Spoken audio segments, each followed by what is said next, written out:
Hello, everyone. Welcome to Geeky Geezers. I'm your host, Aged Boomer. This is my co-host, Pacelli, and Hello, hello. this is the other co-host, the Geezette, Netter of Netters Network. Welcome. She's here to class up the joint. So yeah, Am I wrong? Come on, am I wrong? So you're not you're wrong. seeing him classy? I'm saying you're classy. That's right. I'm half expecting what is it like a Harley Quinn's voice now? Yeah, there you go. I'm classy. The presentation upload okay? I forgot to ask Oh that. yeah, it's ready to go. All right, cool. Because we got an interesting good old days, and Troy will argue with me that's not that old, and I argue anything prior to 2014 is good old days. It's funny because just recently I was looking at, I was putting together retro cinema for Netter, and I'm like, some of these movies, like we just did Forrest Gump last night, and I'm like, well, this isn't that. And then I looked at what year it came out, and I'm like, Yep. crap, that is kind of retro now, isn't it? I have no idea. I thought the technology they used for that, where they were interspliced, the young Tom Hanks with Yeah. all the famous people. And I don't know why Hollywood didn't stick to doing that with other things. Like I made an argument with the Tron Legacy that they could have gotten old footage of Jeff Bridges and just spliced that into talking to his son, and then they could have done the CG for Clue later on. But I because they didn't have the de-aging down yet, but they already had the technology to do this.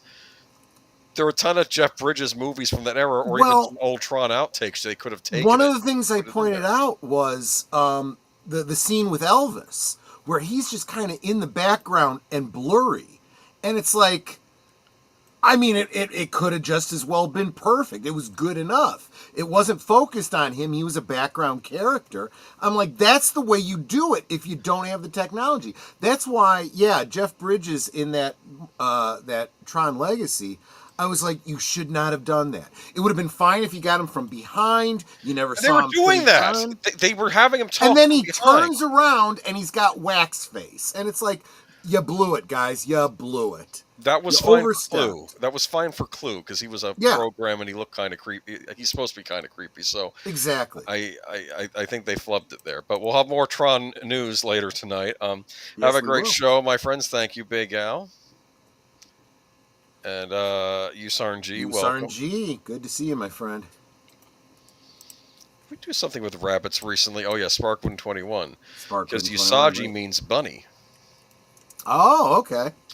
In fact, there was a famous manga called, well, actually, I can't say the title on air, but it was about it was about American involvement in the Vietnam War, but it was all done with animals. Oh, and the American GIs were portrayed as bunnies. And you're probably wondering why that is, because USA GI Usagi. Oh, I see. Yeah, that means bunny. And it's funny. I think the French in the comic were portrayed as frogs. I could be wrong there. Maybe they weren't frogs. Maybe they were something else. Maybe they were pigs or something. And the Vietnamese were portrayed as cats, which I thought was interesting. Ooh, yeah. And they remade it years later as like almost like a sort of realistic CG anime, but it wasn't like a typical anime with big eyes. They look like actual animals, but they said it in the Gulf conflict. Okay, so interesting. It said it was the bunnies versus these anthropomorphic camels instead, because it was interesting. Bunnies, But anyway, I don't know. There's this horrible scene with one of the bunnies running away, and he gets plugged in the back by one of the camels. God! And I remember reading the comments on YouTube. It says, "Oh, I wish they had Saturday morning cartoons like this when I was a kid." You have to see it. It was like a horrifying trailer because it was like as brutally real as they could make it, but it's animals. You understand? And I get it. And stuff. Right. And it was just the most bizarre thing. I wish I'd picked that up on DVD while it was around, but oh well. Welcome everybody, though. Welcome, Aged Boomer. You're always welcome here. Curtis Selby. Did you hear that? That was to me. Yes. Sergeant Garatino. Netter of Netters Network. Welcome. Yep. JPRPH1. And Zootopia, welcome. Andrea Black, welcome. Is that a cowboy emoji I see there? Look at that. Hey, y'all. Oops, I meant to bring it up there. Yep, that's a cowboy waving high. This is Lady Misc Flowers. Thank you.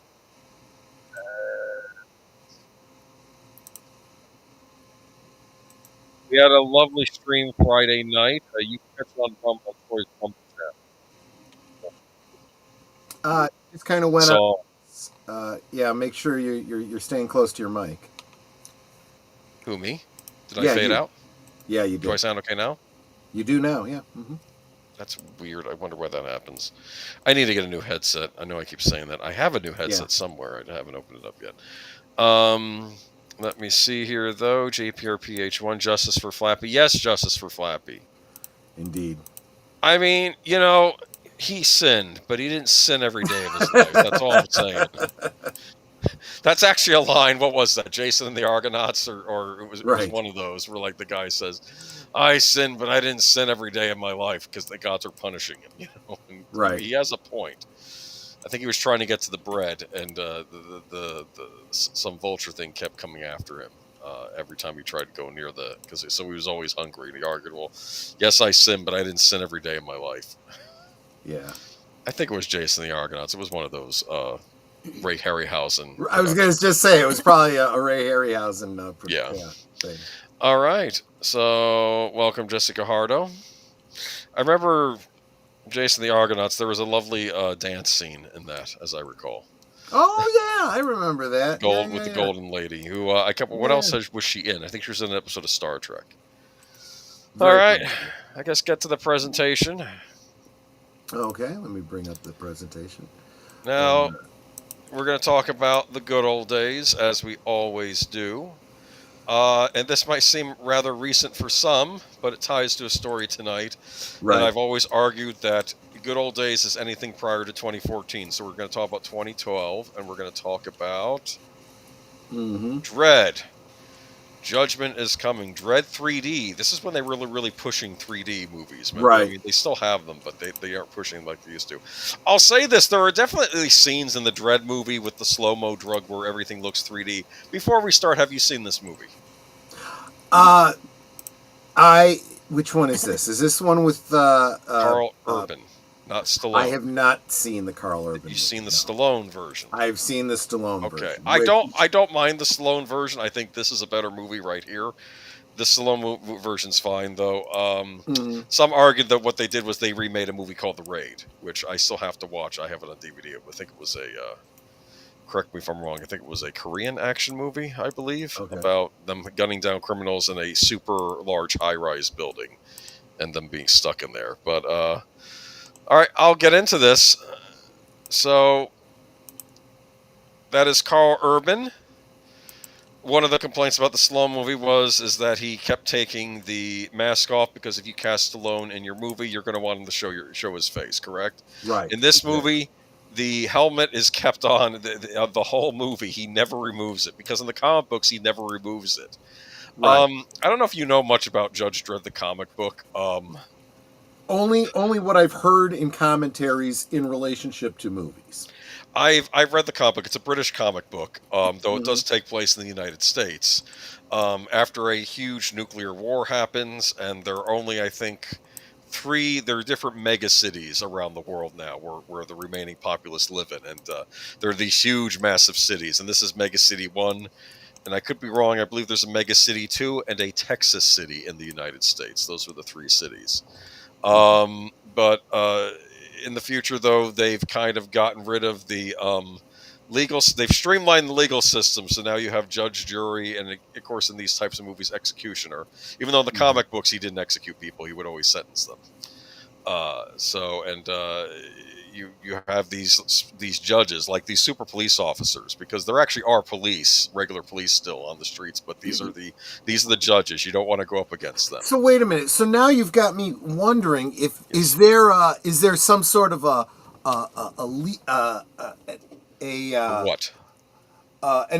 not executive branch, who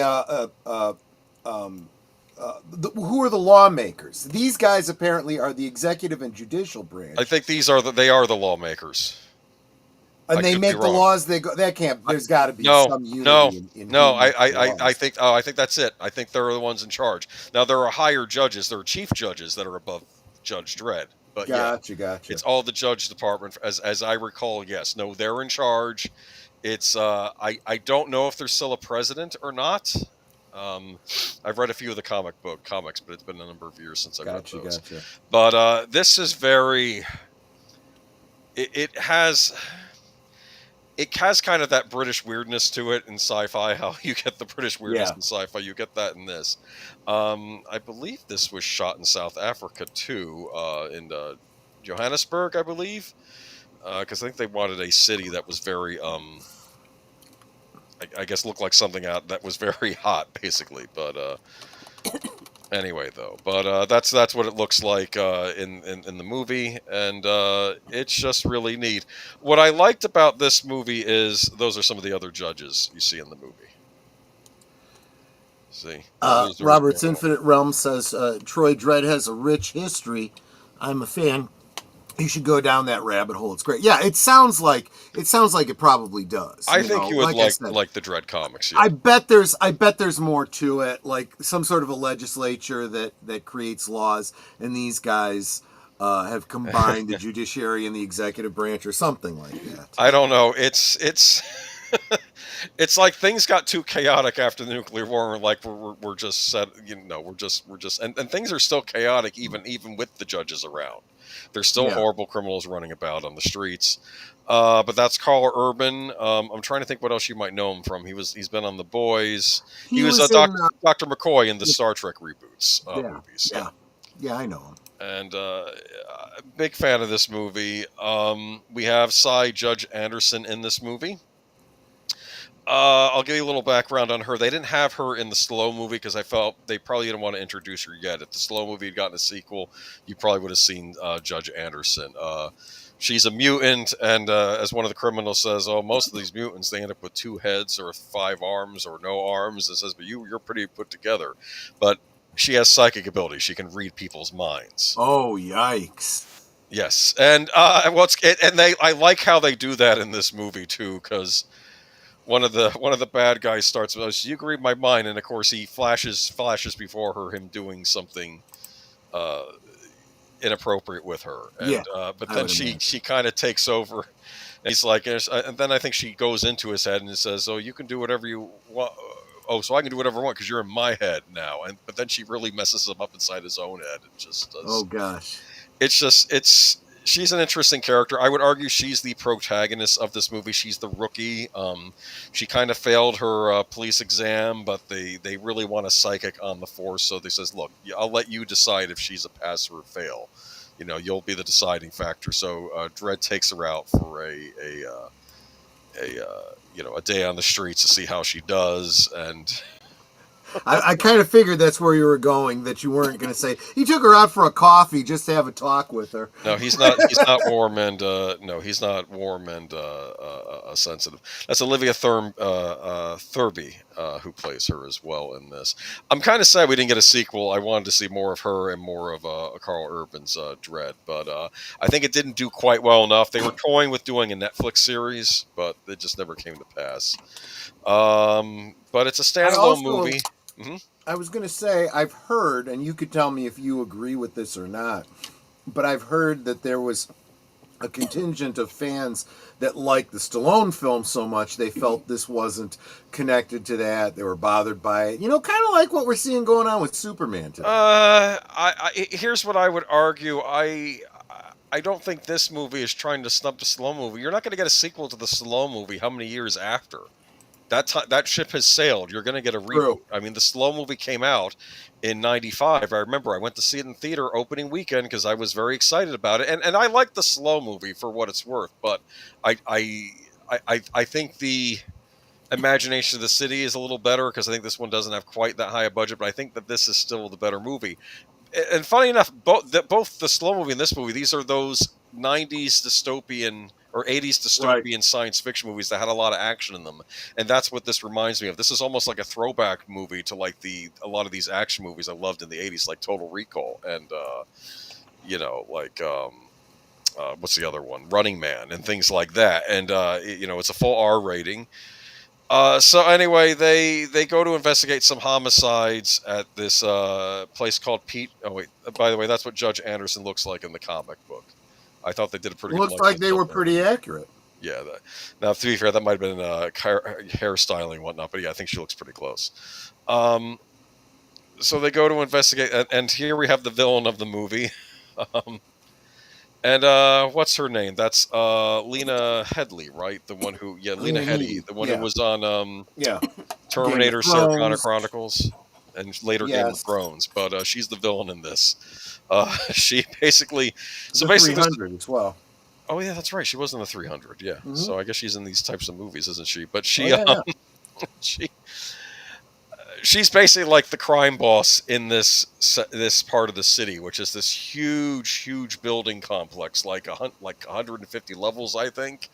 And she runs it all. She basically destroyed the gangs that were running it, and she took it all over herself. And now she's producing a drug called slow-mo. When you take slow-mo, everything slows down in front of you. And part of me wonders, does that make your reflexes faster? So if someone's going to punch you, it slows down so you can get at them faster? I've often wondered about that. But well, I would imagine so, but I figure your muscles don't move any faster than they would normally. So you move just as slowly as you normally do. It's not like you could dodge a bullet. It's just you can watch it coming at you for longer.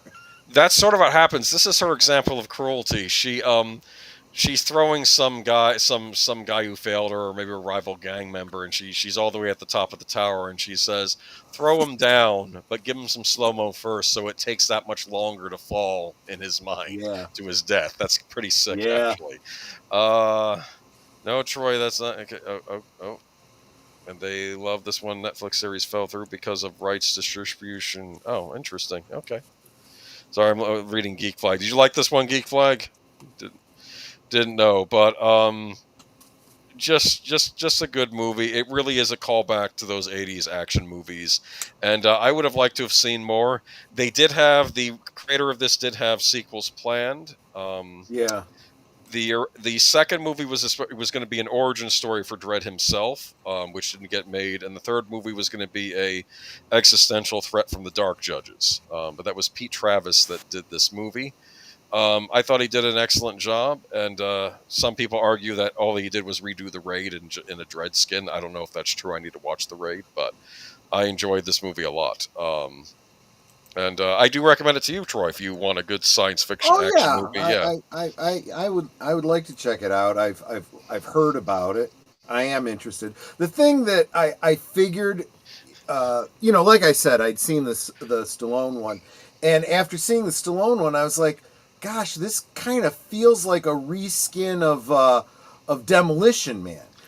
So then I was like, you know what? I'm betting that they didn't really follow whatever comic book canon there was very well. So I'm like, yeah, I'm guessing this one is probably a better take on it. I don't know. Here's what happened with me before the Stallone Dredd movie. I was trying to get into comic collecting, and what DC Comics at the time was doing, they were producing their own Judge Dredd comic. They got the rights from the the British comic book company to do an American version, right? To do an American Judge Dredd comic. That was just more Judge Dredd stories done by American artists, and I was reading that for a bit, but then that kind of just, I think. It was like 4-issue arcs, and I think I was reading one of the arcs and it didn't get finished because they canceled the line. But I hate when that happens. And I think that happened after the Stallone movie didn't do so hot either, because I think they were expecting Judge Dredd to become a big hot commodity after the Stallone movie. I guess everybody was superheroed out after Batman Forever that summer. But this was the other big opportunity to get Dredd on the big screen. And I'll say this, it's a nice standalone movie. They don't have to make a sequel, but I would have liked to have seen these characters in another action movie again. But as it was a good movie. I've heard people argue, too, that Judge Anderson is the main character of this movie. I agree. I think she's the one that kind of... Because I remember the Red Letter Media had a review up where they were complaining that, well, we don't really get to see much of Dredd's character, all this, and I wanted to yell at them, said he wasn't the main character. It's Judge Anderson, the psychic cadet cop. She's the main character of this movie. And But there's really, I would argue there is nothing wrong with, having a series, a franchise or whatever about a particular character, and then, having it focus on another new character from time to time. yeah, It's like, you know, I'm going to go back to all the talk I've been doing about Superman recently and saying, in his first movie, we wanted Superman and just about Superman. But if the second Superman movie was focused more on Supergirl and he took more of a back seat, that's okay if you're introducing a new character that way. I assume that's what they're going to do with the Supergirl movie. Maybe Superman will have a cameo or something. Don't know, but at least that. Well, I was going to say, if that's the case, at least that's going to be better than when Helen Slater. The best they could do was mention, "Oh yeah, Superman's my cousin," and you get to see a poster in somebody's room. With a So picture bad. I know it was. I heard they couldn't. I heard there were trouble getting. I don't know if it was Christopher Reeve didn't want to do it. Yeah, no, he was like, "No, okay. I'm out. I'm out." Dredd had a production budget of $43 million and opening weekend of $13.3 million domestic, $28.1 million worldwide. So didn't get a sequel. They released it in September. Yeah, I remember at the time, I think it was more modestly budgeted. It wasn't one of these $100 million features. And I think they did that so they could do an R-rated Judge Dredd movie, whereas the Sloan one... No, the Sloan one was R-rated, wasn't it? As I recall, they still did R-rated blockbusters back then. I am going to say this, though. I did read a crossover Judge Dredd comic, which was a Batman Judge Dredd crossover comic. I saw that. Yeah, I don't think I read it, but I saw that it existed, yeah. And they have to end up working together in the comic, but they do not get along. And do you know why they don't get along? Batman is about justice. Right. Judge Dredd is about the law, and they are not the same thing. No, they are not. That's true. And I remembered reading an Origin Batman comic where Batman was taking, where Bruce Wayne was taking law classes in college, and he was arguing with the professor, and he's saying, "You look, Mr. Wayne, you're talking about justice, but I'm talking about the law. Those are two different things." And I'm like, "Yes," and I got that, and that's where he was sort of coming to the conclusion. Well, because I think he was looking into maybe becoming a lawyer or going to law enforcement. Right. Yeah, there's been a lot of like what ifs that compares his, history and how he came about, as opposed to, for example, like Harvey Dent and so forth. And I mean, if you think about it, there's Harvey Dent, there's Commissioner Gordon, there's Batman, and they all have a different way of trying to get to the same thing, to do in their minds what they think is right. And I've said this many times. I do see this in social media, people arguing about the law being enforced, okay, and being anti-law enforcement. It's like, look, don't take it out on the law enforcement for enforcing the law. If you don't like the law, there are ways to change the law. You're focusing on the wrong thing. Right. Right. And to be fair, he is looking out for the civilians that aren't breaking laws in this. He's not, well, he is kind of cold-blooded, but not completely, maybe. That's my point. Anyway, though, but I recommend... Just in general, when it comes down to it, is it like, you're jaywalking, so he shoots you in the leg or something like that? Is that how that works? Here's what happened. No, he won't do that. He'll just say you're going to spend a month in the ISO cubes, which I guess is a weird prison system. Where you're in an ISO cube for a month or something, because he saw a vagrant lying outside the building, and like with a sign, need spared some change or something. But he had to go investigate the murder, so he pointed to the guy and he said, "Don't be here when we get out. When we come back." Yeah. All right. And of course they come out investigating the thing, and the guy's still there, and he's like, "Okay, you got a month in the ISO cube. I warned you." And I think the only reason he didn't even arrest the guy there is or put him in there is because he had the murder thing to go after. He just, he was actually, of course, that guy ended up getting crushed by the blast shutters coming down when Evil Mama closes the entire building. She's a scary villain in this, actually. She's like, she tells everyone in the apartment complex, "We have 2 judges in the building. You're going to kill them." And if you interfere, and my men are going to be out killing, stay out of our way. If you help the judges, you and your and the rest of your family are dead. If you interfere with us trying to kill these judges. Yeah. So I watch. Okay, go ahead. Robert's Infinite Realm says, I vaguely remember Daredevil and Batman having a crossover, touching on that as well. Yeah, I could totally see that, because they would get along, though. I think they would get along for the ideas. most part, but Yeah. I do get the impression that Batman doesn't really work well with anybody. Let's be honest. Yes, he's Robin and stuff, but Robin, has to toe the line and do it the way Batman says. Yeah. Exactly, but they're not so different, Daredevil and Batman, if you think about it. I mean, they have. I mean, Daredevil doesn't kill either, so I mean, they have that in common too. So yeah, all right, but that's Dredd recommended. You and Netter should watch that sometime, but it's a good one.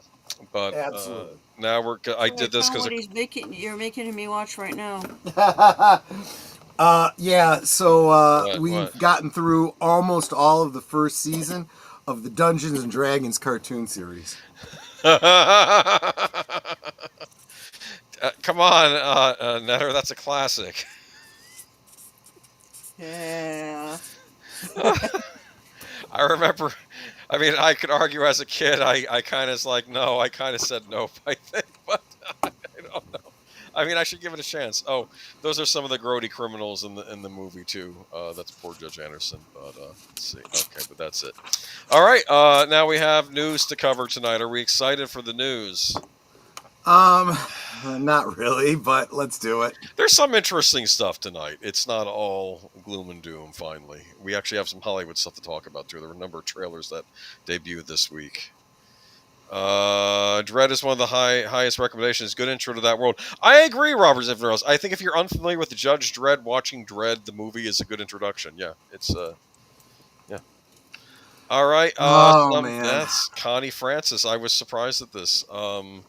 You know her, right? Absolutely. It's funny because younger Connie Francis looks a lot like my mom. Oh wow, really? Okay, yeah. Cool. Connie Francis, the immensely popular mid-century pop singer known for teary ballads exemplified by Who's Sorry Now and jaunty, infectious, near-novelty records Stupid and Vacation, died Wednesday. She was 87. Her statement was announced on Facebook by her publicist and longtime friend Ron Roberts. A cause was not disclosed, but Francis was recently hospitalized in Florida, where she reported extreme pain after suffering a fractured hip. Oh, that's unfortunate. In today's post, Roberts writes, "It was with a heavy heart and extreme sadness that I inform you of the passing of my dear friend Connie Francis last night. I know that Connie would approve that her fans are among the first to learn of this sad news.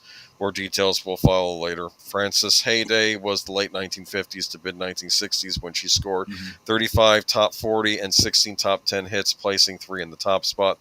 Everybody's Somebody's Fool, My Heart Has a Mind of Its Own, and Don't Break the Heart That Loves You.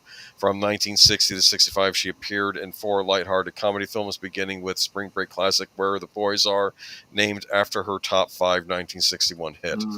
Among her best-known songs are Lipstick on Your Collar and its B-side Frankie, My Happiness Mama, Breaking in a Brand New Broken Heart, Secondhand Love, Never on Sunday and Vacation. Francis never scored a Grammy nomination, but she performed on the ceremony during her early 60s heyday. She also had a pair of top 10 LPDs in 1960 with Italian favorites and more Italian favorites. Never on Sunday peaked at number 11 the following year, and she also had a hit Christmas album in 1963. Her compilation disc from that year, The Very Best of Connie Francis, is certified gold. Okay, was she? Did you hear her in your household growing up? Oh yeah. My mom had her albums. Absolutely, listened to her all the time. She was on a lot of the variety albums too that my mom had. Okay. But rest in peace. Oh, I didn't know that Connie Francis died. Yeah, just this past week. Yep. All right, moving on to another this one. This one kind of sideswiped you. A little bit. I mean, to be fair, I mean, it's one of these things where I hadn't heard of David Kaff since Spinal Tap. Maybe he's been in other things, but David Kaff, best known for his role as keyboardist Vic Savage in the iconic film This Is Spinal Tap, has died. Kaff's band Mutual of Alameda's Wild Kingdom. What? I need to look for that band now. I'm sorry, that's kind of funny, don't you think? Yeah, it kind of is. Posted an announcement on Facebook saying that he died peacefully in his sleep, but no cause of death was given. The hard rock group said they were devastated by Caff's death, explaining that he was kind, quick-witted, and would always make people smile. Caff, real name David Caffanetti, launched his music career as a pioneering member of the British rock band Rarebird from 1969 to 1975. During this time, the group released 5 studio albums, and their single "Sympathy" rocketed up the charts, sold an estimated 1 million copies worldwide.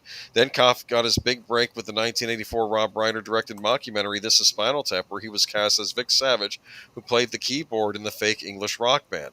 His character had some memorable lines in the movie, such as "Quite exciting, this computer magic. Have a good time all the time." Even though Spinal Tap was a fictional band, Caff and the other actors played some live shows for the first year of the movie's release, even performing on Saturday Night Live. But then Caff left the band by year's end and never looked back, cutting all ties. Caff was 79. Well, to be fair, I think he realized it was probably over at that point. But Yeah. yeah, rest in peace though, and it's check out This Is Spinal Tap if you haven't seen it. I don't know if it's already played in theaters, but they said it was going to get a theatrical re-release this summer as like a special event. If you've not seen it might be cool to see it on the big screen, and I'm sure there'll be a remastered Blu-ray of it coming out because I know the sequel's coming out at the end of summer. But rest in peace. Moving on to this is my Italian's not so good, but that does not look very good on this YouTube channel. So a YouTuber is in some trouble. Retro reviewer could face up to 3 years in jail over copyright. Yeah. Italian content creator Francesco Salasini, who owns the YouTube channel Once Were Nerd, says he is currently under investigation by Italian authorities for allegedly promoted piracy by advertising and Ann Burney game consoles. Ann Burnick is known for Ann Burnick, my mistake, is known for its retro handheld consoles that can emulate classic titles from Nintendo and Sony. However, the company often ships its product with micro SD cards that contain hundreds of copyrighted ROMs. This is definitely against the law and a form of piracy, but Salasini claims that he only reviewed the hardware and that no manufacturer sponsored his videos. He even went further and refrained from adding affiliate links to his content. Salasini is currently accused of violating Article 171 of the Italian copyright law, which metes out a maximum penalty of 15,000 around 15,000 euro, around 17,000 US dollars, and 3 years jail time. At the moment, his case is still under investigation with the Italian Guardia di Finanza financial police seizing more than 30 consoles, including those from Ann Burnick, Trim UI, and PoKitty. The police also hold the creator's phone, as well as the transcript of his conversations with these gaming handheld makers.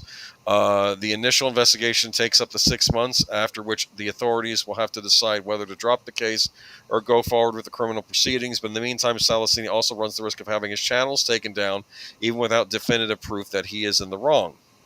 Later goes on to say, Nintendo is known to be extremely protective of its intellectual property and is known to serve copyright strikes against YouTubers who emulate its games on their channels. Now, to be fair, I've not heard of this happening with this gentleman yet. The company has also taken thousands of Uzi emulator repos has also taken down thousands of Uzi emulator repos on GitHub and successfully shut down Ryu Jinx. At the moment, we don't know who filed the case against Salasini, but if Nintendo or Sony or both is behind this, then they're taking things up a notch with this potential case. That's what I'm curious. Okay, Robert says, so he's reviewing a pirate thing. Is that what I'm hearing? That's not what I'm getting. Is, let me say what it sounds like to me. You tell me which you think is right. Yeah. I think this would be like if back in the 80s, I did an advertisement for VHS, and then someone says, VHS can be used to make copies of movies, and therefore you need to go to jail. And it's like, I am not advocating you using it illegally. I'm just telling you about this product that in and of itself is not illegal. Is that what I'm getting? Here's the analogy I would use. It's like, and also if the people that sent you the VCR to review on your channel also sent you a bunch of bootleg movies, like stuff they copied off TV, or maybe they even made direct copies of other VHS tapes. But he is not reviewing. I don't even know if he was even talking about the SD cards. some people online are saying that they kind of wish companies that made these little mini consoles would just knock it off and not give you the SD cards with all the ROMs on them. If people want to get their own ROMs, there are means of doing that on your own, or you could do it you can even do it legally by taking your own cartridges and using devices to make ROMs off of, which I'm sorry, Nintendo and other companies, that is legal. You own the ROM, you can make a copy of it for personal use. You own the cartridge.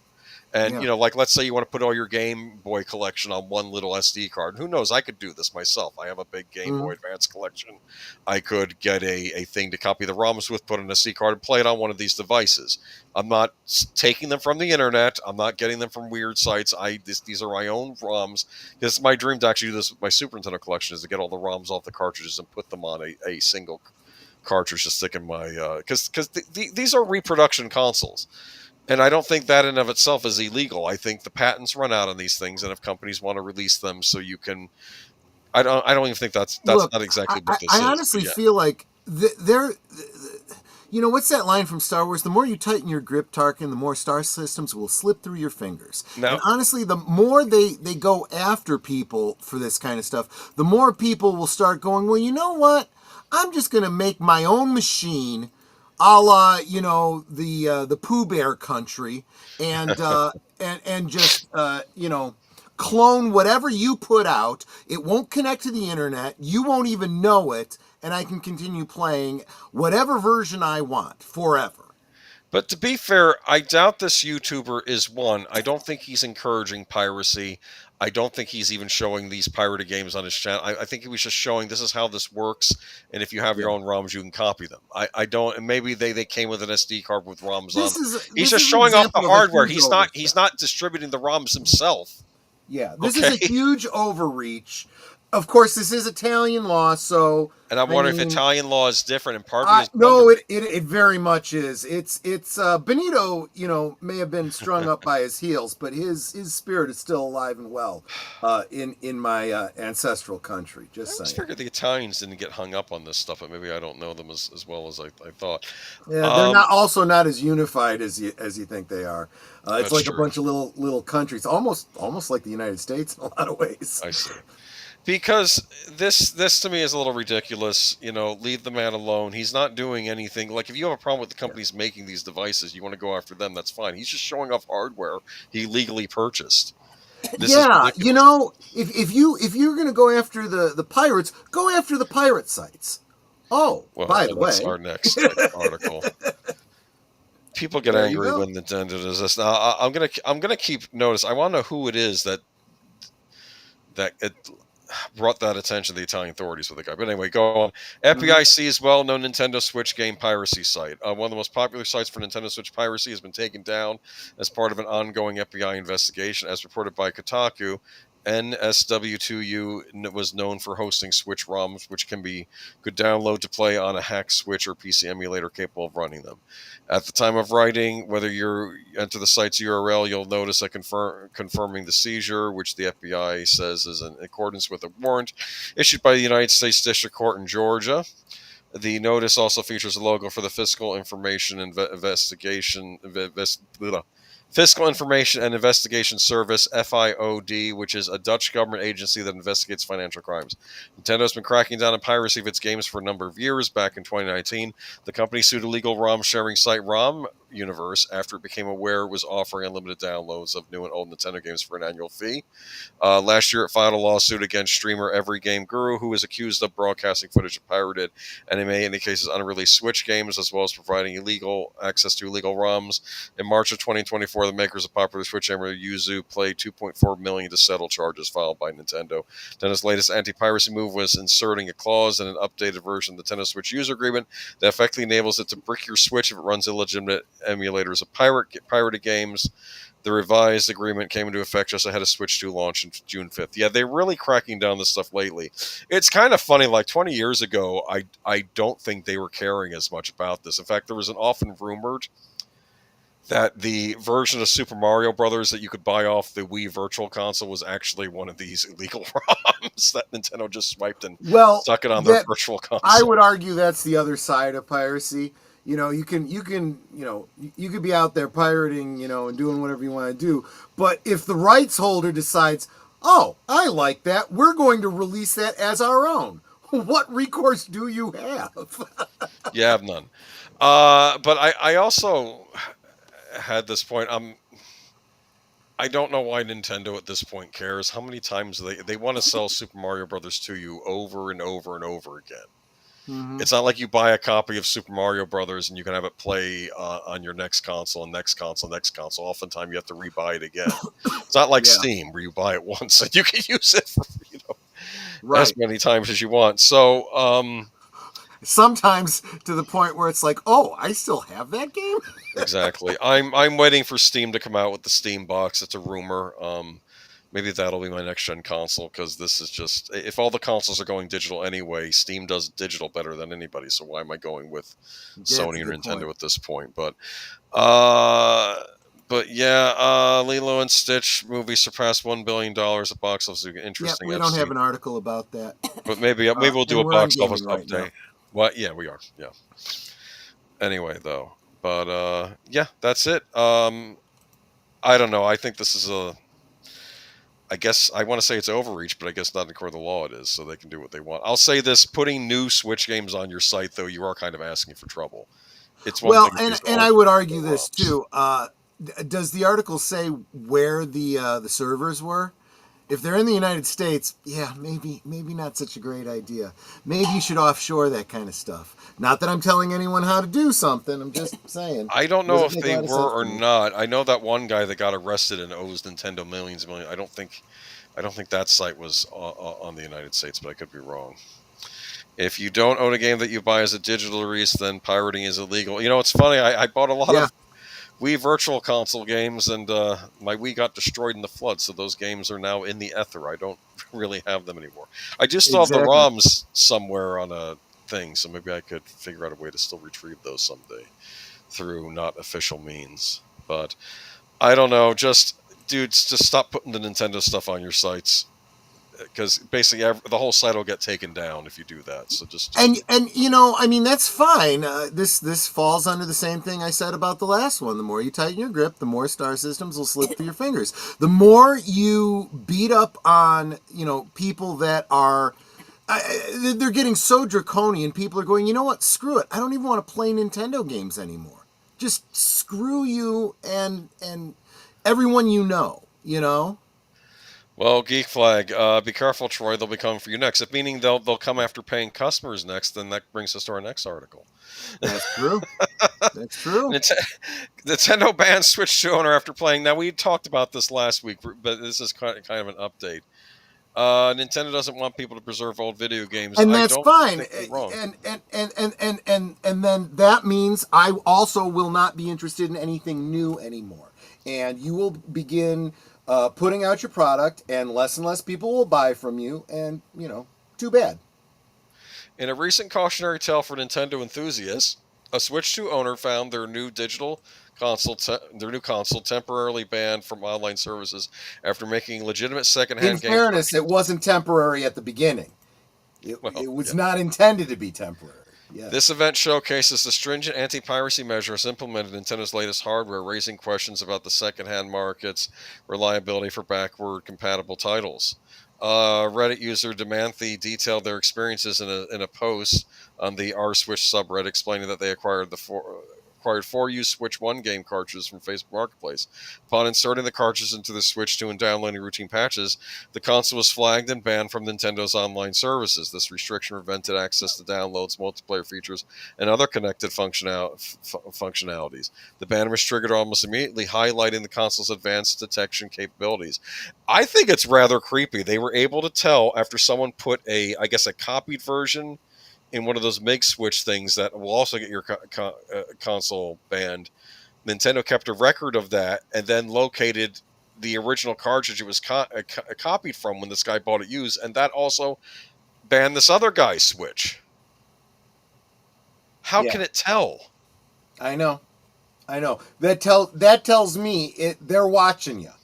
That is incredibly invasive.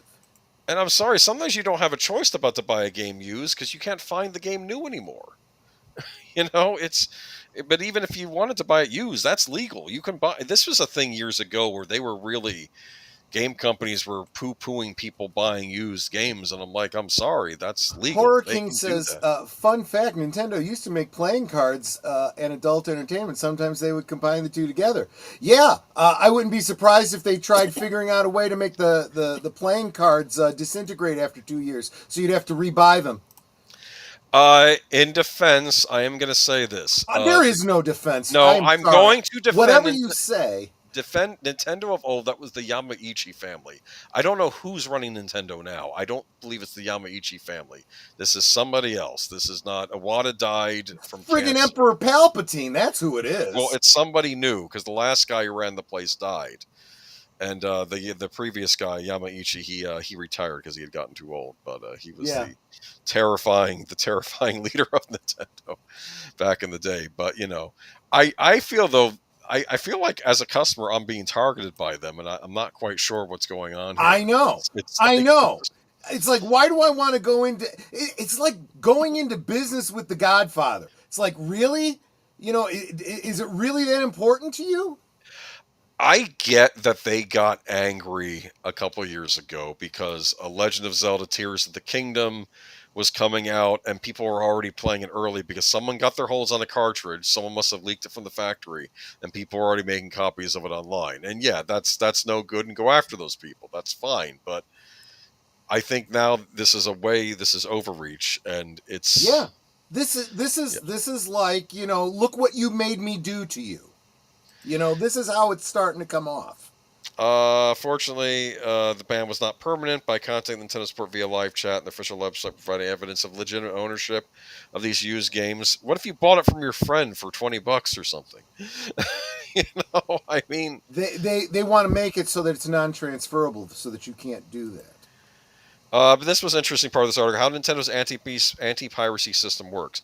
Nintendo's long been aggressive in combating piracy, but the Switch 2 introduces heightened scrutiny. Each game cartridge contains a unique identifier, allowing the company to track usage patterns.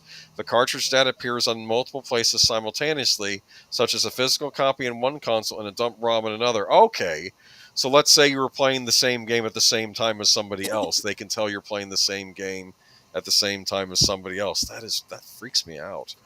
Yeah, so what happens if, and I've had this happen to me, I'm playing it on my main PC and I'm having a problem with the modem or something, so I switch over to another computer and it says, nope, you can't do that. See? Yeah. I have real serious problems with that. Yeah, this is not good. And the updated end-user licenses explicitly allow Nintendo to render services or even the device. They made you sign something in order for you to keep using the online services on Nintendo. Broader implications for the second-hand market. The incident sparked widespread warnings among gamers. Be cautious when buying used Switch games, especially from unverified sources like Marketplace or libraries. Libraries? I mean, personal libraries online? I don't think. No, it means like if your library has games and loans them out, yeah, you're not going to be able to do that anymore either. Oh, you mean like yeah, like a public library? Okay. Yes. Community members advise retaining receipts and listings for potential appeals, and some suggest sticking to digital purchases to avoid risks, even though we are huge proponents of physical media. If I'm being forced to just go digital, I might as well just go to Steam then. I don't understand this because I think they do digital. That's exactly right. If you have to go to digital anyway, why are you bothering with a console at all? They don't. Nintendo doesn't understand. People love the Switch because more than any of the other consoles, you could get physical copies of games on the Switch. Games you couldn't get physical on other consoles. You could get physical copies that you could hold on to. And, if you want to resell them or if you want to collect them, and they're there. And then they started this generation off with the game key card crap. And now this, I just... Plus, everything's more expensive now. And anyway... All right, time to move on to Microsoft, our other favorite company. Nintendo is run by its president, representative director, Shintaro Furukawa, has held this position since June 2018. Okay. He's new. Unfortunately, Iwata died. He died young, too. He younger than he should have. And I always respected Iwata because he knew how to code as well as be. He actually made games on his own in the company before he married the daughter of the president and married into the company. But he passed away, unfortunately. Xbox graphics department head puts out cringe-worthy hiring posts with AI graphics. You like that? This is, I find this a little bit humorous to myself. Xbox's principal development lead for its graphic department has put out a LinkedIn post announcing some new job opportunities. The catch: he used the cringy AI-generated graphic to do so, drawing ire. Mike Matzell's weekend post calls for those experienced with device drivers, GPU performance, and or related validation or engineering system experience. The attached image shows a lady typing away on a computer with the text displayed on the back of the monitor. Brilliant. This caught traction online, as you can imagine. Response to this post are quite negative. Alexander Bertrand-Powell wrote, "Appreciate this preview of the care and attention to detail that make you a leader." Well, Danilo S. followed it up with, "First layoffs, then post for hire with AI slop. Wonderful work, Xbox." This post came at a bad time, too. Earlier this month, Xbox cut a significant chunk of its workforce across various game developers such as ZeniMax, online studios, Rare, The Initiative, and more. It's also been reported Microsoft is pushing its remaining employees to use more AI at work in the wake of layoffs. As such, while a sizable chunk of the company has been let go, those remaining are left handling software that's largely yet to generate any provable increases in productivity or income. I guess they're talking about artificial intelligence. Yeah, and it's getting, even the proponents for generative AI and stuff like that are saying, look, it's fine, it's a tool, just like when digital art became a thing. If you used to do 2D, cell animation, well, guess what? You need to learn a new tool to continue to do your craft. Well, now you're going to need to learn a new tool, but you still need editors. You still need proofreaders. I don't care if it's a robot doing it or a human doing it. Check it before you publish it, you dumbasses. But it's green. Yeah, it's a lot of green in that picture. Because, yeah. that's the Xbox color. Puke green. I'm kidding. It's just... It's a holdover. You know why it was called Xbox? That was a holdover from the whole everything's extreme era. Remember Extreme Sports? Yeah. Surge, Soda, Extreme Soda. Like everything was extreme back in the late 90s, early 2000s. And they just kind of never got rid of that. And they used it so much it stopped having any kind of meaning. Just the way words work, people. Just remember that. All right, moving on to... some new casting, some casting announcements for the new Legend of Zelda movie in production. Sort of another Nintendo news, except this is it's so We're weird moving Sony. into cinema now, yeah. It's so weird Sony is making a Nintendo movie. Yeah, it is. Strange. Well, there is no Nintendo, movie. No, they don't have movie studios. They have to go through other parties like Universal and now, I guess, Sony. Nintendo confirms actors to play Link and Zelda in live-action The Legend of Zelda film. Nintendo has confirmed the lead actors for the upcoming live-action Legend of Zelda movie. Zelda will be played by Bo Bragason and Link by Benjamin Evan Ainsworth. The casting was announced on social media today in a statement from Nintendo legend Shigeru Miyamoto. He's the guy that made Donkey Kong, among other games, who said he was very much looking forward to seeing the pair in the series' iconic lead roles. Because, of course, Shigeru Miyamoto also made Super Mario Brothers and the Legend of Zelda games, too. Yeah.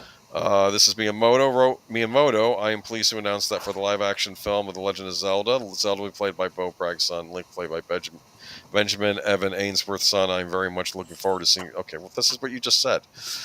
Do either of them look familiar? We've rounded up where else you might have seen both actors in the past, and our deeper dive in the background of Nintendo's new live-action stars. Bragason, 21, appeared in the Netflix fantasy adventure series Renegade Nell. Anybody watch that?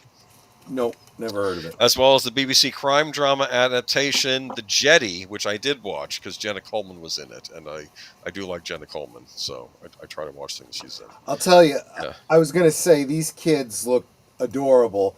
I never would have guessed one of them was 21 and over. I would have taken them for 16. I think Nintendo is going for them to look like older teenagers. I think that's what they want with these parts. Ainsworth is just age 16, has only a handful of roles by his name, though appeared on Netflix. Okay, so he is 16. Okay. He is 16, yeah. And she's 21. Today's image of the pair looks to feature the actors in some sort of costume for... Okay, well, I didn't use that image. I use different images. Okay, officially announced on November 23rd, Nintendo's live-action Legend of Zelda project is being produced by Miyamoto alongside Avi Arad, former CEO of Marvel Studios. Sony Pictures Entertainment will handle distribution in addition to co-financing the movie with Nintendo. Jurassic World's Derek Connolly is writing the screenplay, while Kingdom of the Planet of the Apes' Wes Bell will direct. Okay, so this is a major Hollywood production. They're going to want to get a lot of butts in seats. I think deleted scenes comment. Welcome, by the way, deleted. And if you're watching on my channel and Netter's channel, after the stream tonight, stay with us. You will be redirected over to deleted scenes for reserved seats. His special guest writer Albert Lanier, who was on with Netter a few weeks back. We'll want you to check that out. But deleted scene says, I never thought, hooray, Zelda does not have a dick is something I would ever say. But here we are. Yes, we'll get to that leads story into the soon. next article. Might as well just get into it. Apparently, Renegade Nail was on Disney Plus. It was horrible. Thank you, Geek Play. Okay. Jenny was okay. To be fair, that was kind of a one and done for her being on that season, though, so I wouldn't expect her back. So this was a story that came out a few weeks ago. I purposely ignored it because I saw it for what it was at the time. Right. And we're going to get into this. This is from That Park Place, correct? Yeah. Mm-hmm. Gender activists lash out over Hunter Schafer not being cast as Zelda in live-action Legend of Zelda film. Online discussions have heated up as gender activists express frustration following the casting reveal for Nintendo's live-action Legend of Zelda movie scheduled for May 7th, 2027. The announcement named Bo Bragason as Princess Zelda and Benjamin Evan Ainsworth as Link, putting an end to persistent rumors that Hunter Schafer, a biological male who identifies as female, would play the role. These rumors, which started circulating in May 2025, were later exposed by That Park Place as originating from a PR firm associated with Schafer and not from official sources at Nintendo or Sony Pictures. That's interesting because I was actually going to try to give Schafer the benefit of the doubt, but apparently Schafer's firm was involved with this. Despite the debunking, activists have reacted strongly, viewing the decision as a failure to embrace alternative casting choices they themselves would have preferred. The speculation began with leaks from industry insider Daniel Richtman, suggesting Schafer was in consideration for Zelda. Fans created art and petitions, but rumors soon clarified that the hype was manufactured by a PR agency connected to Schafer aimed at generating the buzz. That Park Place detailed this in an article on May 30th, 2025, labeling it as propaganda rather than genuine studio interest. Further updates noted that the casting calls targeted actors aged 16 to 23. Now, that story came out a couple weeks later. And part of me wondered if that was Nintendo trying to cover their butts, basically, because Hunter Schafer is 26. Even so, the idea lingered, leading to divided opinions when the official cast was announced. Well, I think what this really is this is the appropriate way to push back on this strong arming. Now let's face it, this isn't anything new. This idea of pushing a narrative to get your client considered for a role. They've been doing this for decades. But this is a little bit more insidious because now you're trying to leverage a very specific, very strong arming kind of demographic. And this is the appropriate way to deal with it. You just go, nope, we've decided who's playing it. This is who's playing it. We have nothing to say about, whatever. I have a question just based on earlier articles. Do you think you can strong arm Nintendo? Yeah, good point. No, that's an excellent point. And to be fair, like I said, the mood at Nintendo was nicer years ago. Reggie Fils-Aimé, when they were asking him, why doesn't Nintendo... Well, we don't really get involved in politics. This was the guy who used to run Nintendo of Well, America. and I would argue that these activists think they're strong arming Sony, and they're not. Sony's like, well, if we're gonna make this movie, we got to do what Nintendo tells us to do. So, But apparently there was also an outrage thing happening. Gender activists have criticized the choice, arguing it overlooks Schaefer's visual similarity to certain depictions of Zelda, such as Twilight Princess. Okay, I want to point something else too. Zelda, I should have included other pictures.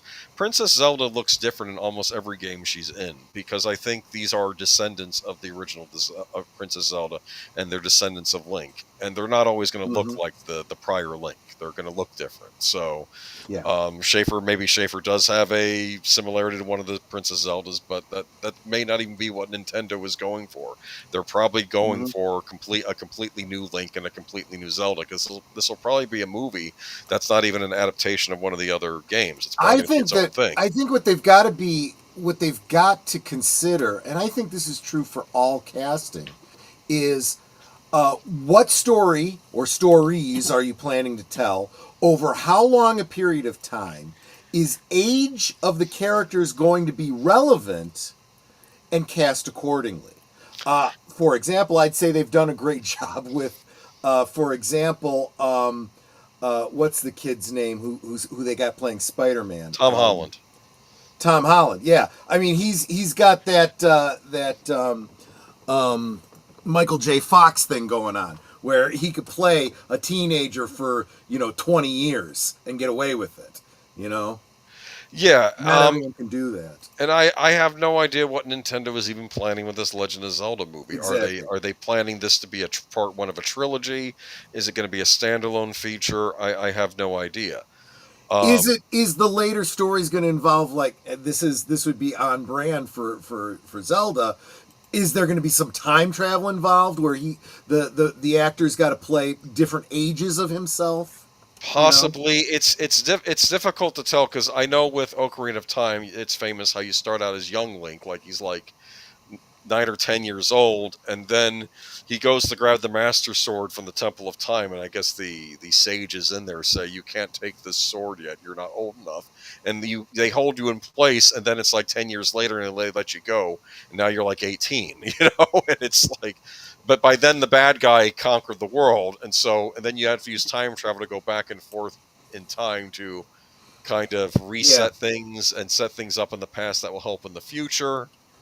And the Horror King is suggesting, if you're going to make a movie for Legend of Zelda, I would suggest going back to the first video game, make that into a movie. That really is, let's face it, the reason you are making video game adaptations is because you've created a world and you've created a narrative already in these video games that people just want turned into a movie. Now, this is less true with things like Zelda and whatnot, what I'm about to say, and that's that some of these games today, you could almost make and some YouTubers do this, make movies out of the cutscenes of these games. Yeah.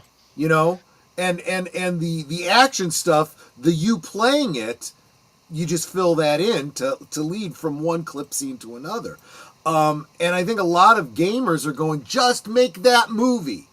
Just reproduce it. And, yeah.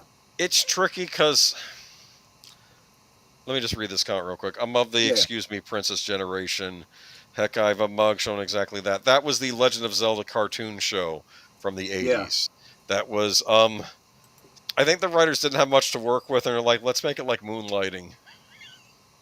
But to be fair, in the games, it's later established that Link and Princess Zelda do not get romantically involved. That's not right. It's hard to explain. They tend not to get romantically involved. It's more like he's the knight and she's the royalty. Do you understand? Right. And he's there to protect the realm, and Zelda's doing her own things to protect the realm. And I often got hinted at that there were other love interests for Links in those Zelda games, like the Ocarina of Time. There was the girl in your town that seemed to be upset when you were leaving and stuff. I thought that she was going to be the match for him, but I'm trying to think though. Here's the thing with the Zelda games though. They've gone back and forth between either a cartoony style or a realistic style for the Zelda games. Like, if you go back to the GameCube era, Wind Waker was a full-on Toon Link where it looked like a cartoon. They used cell shading, and there was a big backlash to that. So then they did a more, I want to say, like, realistic of the era Zelda game where it looked like more like the other games of the period. What they've done in recent years is they've tried going in between those two. Kind of giving it a comic booky look or like a cell shaded look, but not as cartoony. Do you understand? Right. So, no, like absolutely. with Legend of Zelda: Twilight Princess, so more like a, I don't even want to say like an anime, but like more like a, well, something like that. Anyway. Yeah. So yeah, KeyX post capturing Zelda Backlash. Yikes, that got nasty here. Still no Hunter Schafer is unfortunate. Why is Hunter Schafer literally don't piss me off, Nintendo? Yikes. Hunter Schafer Zelda, I will avenge you. A Valve continues support for the idea. In conclusion, despite online speculation which turned out to be manufactured by PR firm, Hunter Schafer will not be appearing in the Legend of Zelda film. So yeah. You can check out the Midnight's Edge video. In fact, I might try to post that in the chat here. Can I do that? I can do that for you. Want to do that? Okay. I'll do it for you. Don't worry about it. Look, I am going to say one thing about this movie too. Nintendo's goal is to make as much money off of this movie as possible. They're heavily investing in this movie themselves. They want butts and seats, people of all political persuasions sitting in those aisles. All right? Yeah. And they can't mess this up. For what it's worth, I watched The Jedi. It was fine. The character that the actress they cast played is rather obnoxious on that show, but she was just playing a delinquent teenage role in that, of someone who might have disappeared. And I know they're, so moving on. So I just dropped it. This is the link to a great commentary by Midnight's Edge on this particular topic. Yeah, on the Zelda topic. So yeah, be sure to check out Midnight's Edge video. I watched it as well. But yeah, I saw that for what it was. It was the rumor mill, and I wasn't going to address it until official word came out from Nintendo. Right. Because part of me thought that what they wanted me to do was, I felt like it was another one of these manipulations where they want to be yelling about the casting and whatnot. I'm like, until I get official word, I'm not commenting on the casting at all. Friday the 13th, you like that, huh? Apparently, I think that's an actual board for an actual Camp Crystal Lake. Did you know that? Oh, is it? Oh, yeah. Actually, I think you're right. Is that, or is that a fan made thing at the maybe it's a fan made location? thing. You're right. Maybe it's a fan made. It could be. It could go either way. I don't know.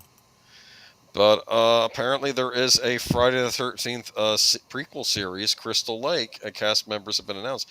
Peacock's upcoming Friday the 13th prequel series has added 5 recurring guest stars.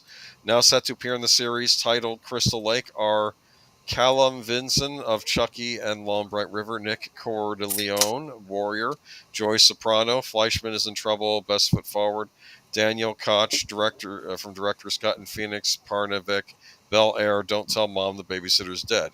Vinson will play a young Jason Voorhees, appearing alongside previously announced lead Linda Cardellini, who will play Jason's mother, Pamela. Wow. Linda Cardellini? Wow. Is that who I'm thinking of? The one who was on Freaks and Geeks? Yes. The one that played Velma originally. Yes, the Velma. Velma, one who was getting all squirrely. Yes. She was also, wasn't she Hawkeye's wife in the Marvel? In the Avengers movie, She is such a babe, yes. I wonder if they're going to make her all frumpy for this show. They probably will. Maybe not initially. Look, this is probably, my gut instinct on this is they're going for a Bates Motel vibe here, where you start out with these younger characters knowing what they're leading up to, you know? Because keep in mind, she's perfect age for this. Because then you got to jump ahead a number of years to when they reopen if you're thinking about the very first movie. After her son dies, you jump ahead a number of years. And, you end up with, that first movie, and she's older, and yes, maybe a little frumpier and whatnot. But let's be honest though, she's 50 years old now. She was born in 75. Right. So, I mean, she looks amazing for her age, but yeah, this is definitely age appropriate, let's say. I don't know. This could be interesting. I wonder if it's one of these things where they don't have the rights to use the hockey mask, but they can do a prequel series. Like, absolutely. Is this one of these things where like the rights are still caught up in limbo, or have they sorted all that out? But I guess you don't need that if you're doing a prequel. No, I had heard that. Well, I don't know, because there's a lot of rights related here. You know who's really the expert on this in our sphere is Tom Connors. He knows. Okay. He's the person. He and probably Greg from Fanzine. They know about this stuff. But I do know that the rights about different stories are all mixed up. And guys, this is another problem. I've talked about this. I've talked about it specifically about Star Trek and some other things that, we get upset. Well, actually, you could even do the same thing with Judge Dredd we were just talking about tonight. Let's keep it on the topic for tonight. This new Judge Dredd, there's a lot of people that want, and we'll get to it in an article we got coming up tonight. A lot of people want Urban to be recast as Judge Dredd, which they could do, but this will not be a sequel to the previous film. Reason being, rights related. It's a different film company, so it can't be a direct sequel. So you always have these kinds of issues. This is a dumb idea. Camp Crystal Lake, a prequel. Jason's mother didn't start killing.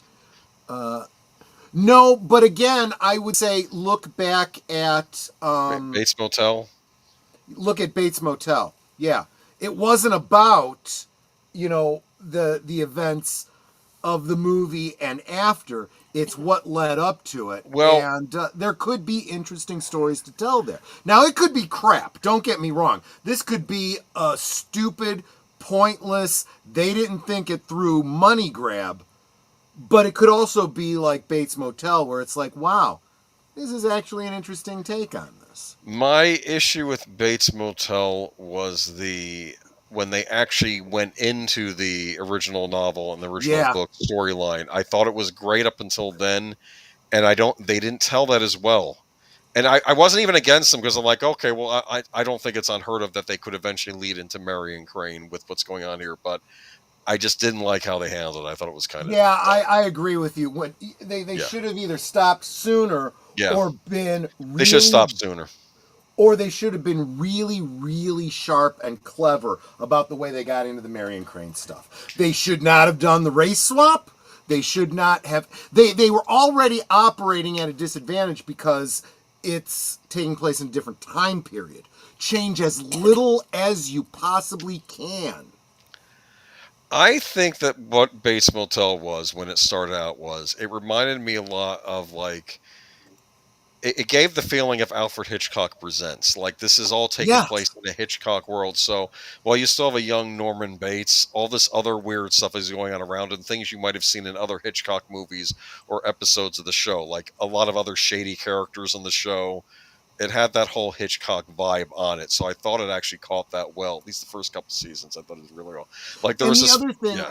I was going to say the other thing too is, one of the things we always say about prequels is, don't do a prequel. We all know where it's leading up to. But if you do a story that's compelling and it almost relies on people knowing where things are going, then maybe it's worthwhile to do a prequel. I would argue that, for example, George Lucas's prequels failed in that regard, because it's almost, there's a lot of things in it that George was like, George, did you forget what you actually put in those movies? You missed a lot of stuff here. But I felt that Bates Motel did a great job of counting on you knowing what happens in Psycho. We're going to lead you up to that. And every step of the way, if there's a subversion, you're going to go, oh, that's a cool subversion. but you're expecting there not to be any of those and go along for the ride, and that's like you said, Boomer, up to the point where they got to where the movie starts, they were doing great. Yeah. You know. And this just sounds like a cash grab. Like the It original might Friday, be. like the It original might Friday be. 13th. I'm sorry, I didn't mean to say that out loud. I'm sorry. Well, yeah, exactly. It might be. We'll see. I don't see this as a bad thing. And going back to the whole rights-related issue, that is such a cluster F. This is almost the only way you can continue. Hey, this is with Paramount again, isn't it? Is it? It might be. Well, Peacock is making the show, but Paramount. Well, I guess Paramount was just the distributor of the movies, because I don't know. So what you really need is, if you're going to do a, in quotes, reboot, and this is kind of how I feel too about Highlander. Highlander, with a second film you're supposed to ignore happened. A third movie that you can kind of squint and tilt your head and say kind of worked. Then you got to try to work the series in and make it all fit within the span of the first movie and stuff. Yep. It doesn't quite work. You want it to work. It almost works, but it doesn't quite work. So if you're going to reboot it, you go back to the beginning and go, okay, let's take everything that we liked. We'll ignore the Zeist stuff. Probably ignore Mario Van Peebles, and all of that. We'll go back and tell the narrative from the beginning. I liked it too. It kind of doesn't hurt anything, but it's kind of unnecessary. It was in the era when they really didn't know what else they were going to do with it. It's like it was a wink and a nod. Just forget that second movie happened, but then the series comes along. And it's like, now where are they going with it? Could the series have just taken place in its own continuity? It could, except that they bring in Adrian Lambert in recurring okay, well, I don't know then. appearances. Okay, because it could have been... They probably just should have cast instead of having him be Connor McLeod instead of Duncan McLeod, and just had it been, this is a series version of what you saw in the movies, but oh well. There was a cartoon series too that had a different McLeod. That was Quentin McLeod. I watched that cartoon series. Highlander fans hate that cartoon series, but I kind of enjoyed it. Here's what was. You know what? Let's not get off on a tangent. We'll save that for another time. Henry Cavill's Highlander will not be a reboot; it'll be a remake. I've been meaning to. I keep seeing those articles, and I forget to put them in the notes. We got to talk about that next week. Once again, you also have to remember how the term reboot is used. A reboot is a general term. A remake is a reboot, but not all reboots are remakes. Like Scream. Like cognac. Okay, Nate? Cognac. Anyway, let's move on. Moving on to... business news. Yay. Paramount bidder Skydance plays Patronage card and push for deal. The head of entertainment global Skydance, poised to take over media conglomerate Paramount Global, told federal officials he is pursuing a focus on American storytelling while touting new unbiased editorial direction for CBS News. David Ellison, Skydance's CEO, met with Federal Communications Chairman Brendan Carr to seek approval for his firm's long-in-the-making merger with Paramount, according to a letter from Skydance lawyer, included in a federal filing.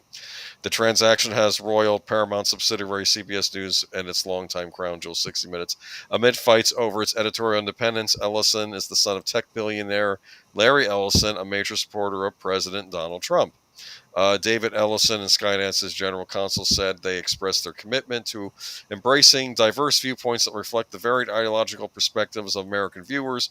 According to the filing, they also addressed concerns about potential Chinese influence, saying that China-based tech giant Tencent, which holds a stake in Skydance, will own only a non-voting passive interest in any new version of Paramount of less than 5%.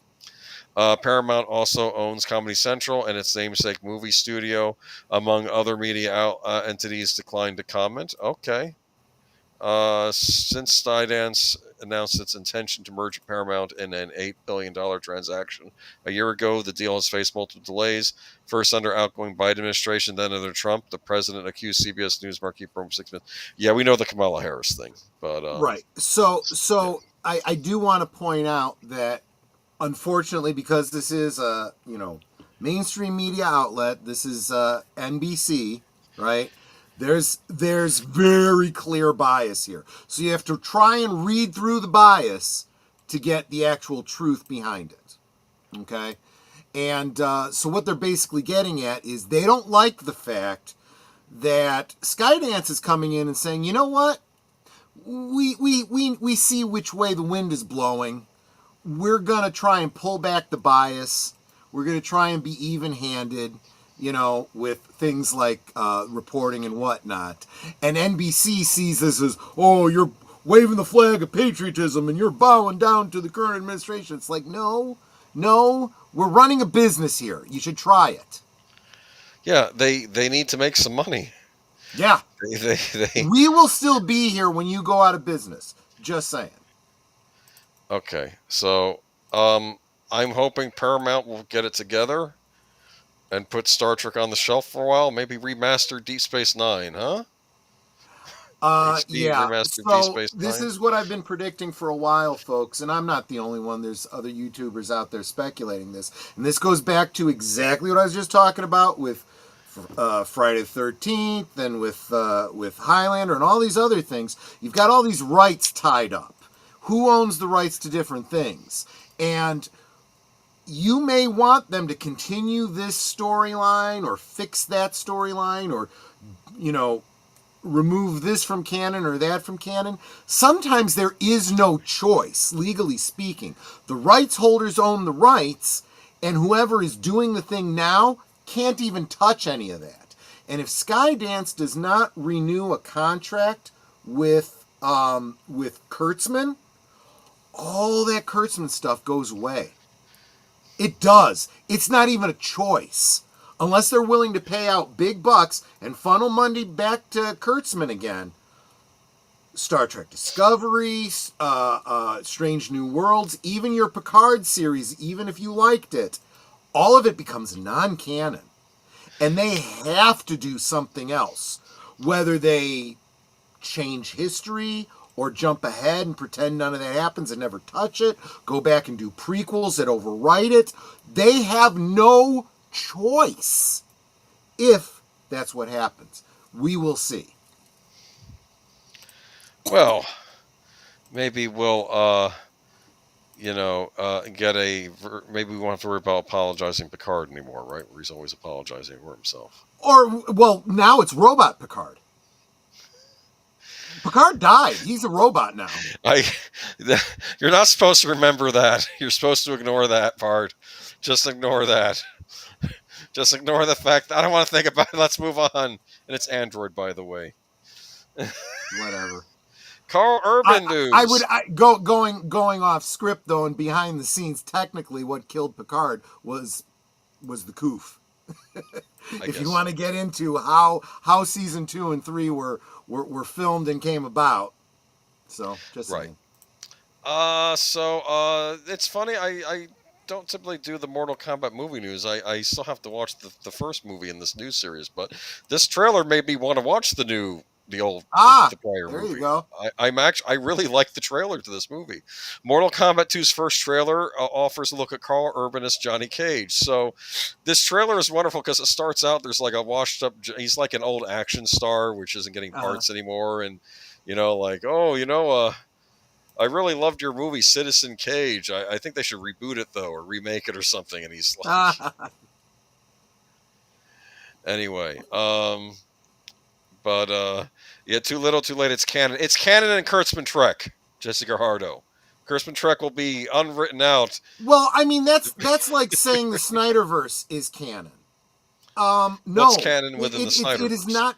It's not canon with the Gunverse, and it's not canon with the comics. These things are separate entities owned by different intellectual property rights. To be fair, I think that's what Jesse Gardo meant, though. I think he was referring to just how it wasn't the thing. Oh, I see. Anyway, though, but look, you have Carl Urban as Johnny Cage, and it's neat because I'll read the article. I think it looks interesting. Warner Brothers has unveiled the first trailer for Mortal Kombat 2, which is slated for release in theaters on October 24th. A New Line's follow-up to its hit 2021 action-adventure Mortal Kombat, based on the blockbuster video game franchise, is created by Ed Boon and John Tobias, fan-favorite champion fighters from the games. Now joined by martial artist Johnny Cage, Carl Urban, are pitted against one another in the ultimate no-holds-barred, gory battle to defeat the dark rule of Shao Kahn, that threatens the very existence of the Earth realm and its defenders. Louis Tan led the first film as Cole Young, an MMA fighter facing off against the Outworld enemies in a high-stake battle for the universe. In addition to Tan, returning cast includes Jessica McNamee as Sonya Blade, Josh Lawson as Kano, Tanoba Asano as Lord Raiden, Mechhead Brooks as Jax, Ludi Lin as Liu Kang, Chen Han as Sang Sung, Joe Taslim as Bihan, and Sub-Zero Hiroki Sanada. Hiroki Sanada as Hanzo Hasashi and Scorp. Sorry, the article was confusing. It's and it's as. Again, we need people to edit before they publish, for crying out loud. Anyway, the point is, though, this movie actually looks like a lot of fun. I'll say that. Yeah. I like Carl Urban. I like the idea of an older, washed-up Johnny Cage being thrown. I never thought about the character of Johnny Cage in this way before, but in a way, it's almost like Tim Allen's character from Galaxy Quest, right? Yes. The actor who gets pulled into this galactic... Oh, interesting. That might be what's going on here, yeah. And I think that really is the storyline that's implied by... the game, and I never, because all these characters have backstories and stuff. I never really thought about that before. Well, I know in the original movie, and I think even in the games, I think Johnny Cage's big problem was he was like a Bruce Lee type actor, and they always, you can't do your own moves, and you can't do this, you're not a real martial artist. So he entered the tournament to prove himself that, yes, I am an actual martial artist, I can compete with the others. In this, but what you're saying, though, that's what it feels like in this trailer, though, like he's being sucked into this. And it's kind of funny because he's like, oh, come on, wait a minute, they're killing people. There got to be rules against that sort of thing. He says, it's called Mortal Kombat. That's what she says. Exactly. How did Kano come back to life, or should I ask? Well, I guess he was in the original movie, and I guess he got executed. I don't know. Maybe it's magic. He is a cyborg. Maybe they were able to repair him, so I don't know. But anyway, I need to watch the original Mortal Kombat though before I watch this. But it looks fun. I'll say this: it looks fun. So imagine that. It is what they should have released in 2020, not the train wreck pushed out then. Well, I'll say this. I'm just going by what I saw in the trailer. It looked like a fun action-adventure movie, and I like Carl Urban, and I figured I'd bring it up because I also did Dredd earlier, so I thought that kind of tied into the Carl Urban news. And we're going to have some Judge Dredd news in a little bit, too, but before that, we have another movie announcement. The new trailer for Tron Ares released this week. AI runs amok in an allegory for our times. Ahead of the movie's big splash at San Diego Comic-Con next week in Hall H, Disney has dropped the official trailer for Tron Ares, its reboot of the classic 1980s live-action trapped in a video game movie. But considering the Joaquin Ronning-directed movie an allegory for current days, a new poster also dropped today. See it below the... Okay, and... So much talk of AI and big tech today, explains Evan Peters, Julian Dillinger, a corporate type who doesn't seem to have a hippie agenda. Virtual worlds, what are they going to look like? When will we get there? He asks in the trailer. They are coming here. That kingdom come is in the form of the ultimate soldier, that being Ares, Oscar-winning Jared Leto, who has come to Earth all ablaze in red neon lights and the floating upside-down Tron thingy. I don't know what it's called. It's a ship, not Tron thingy. These shooting lasers are splicing this and that and forming all sorts of light cycle pathways.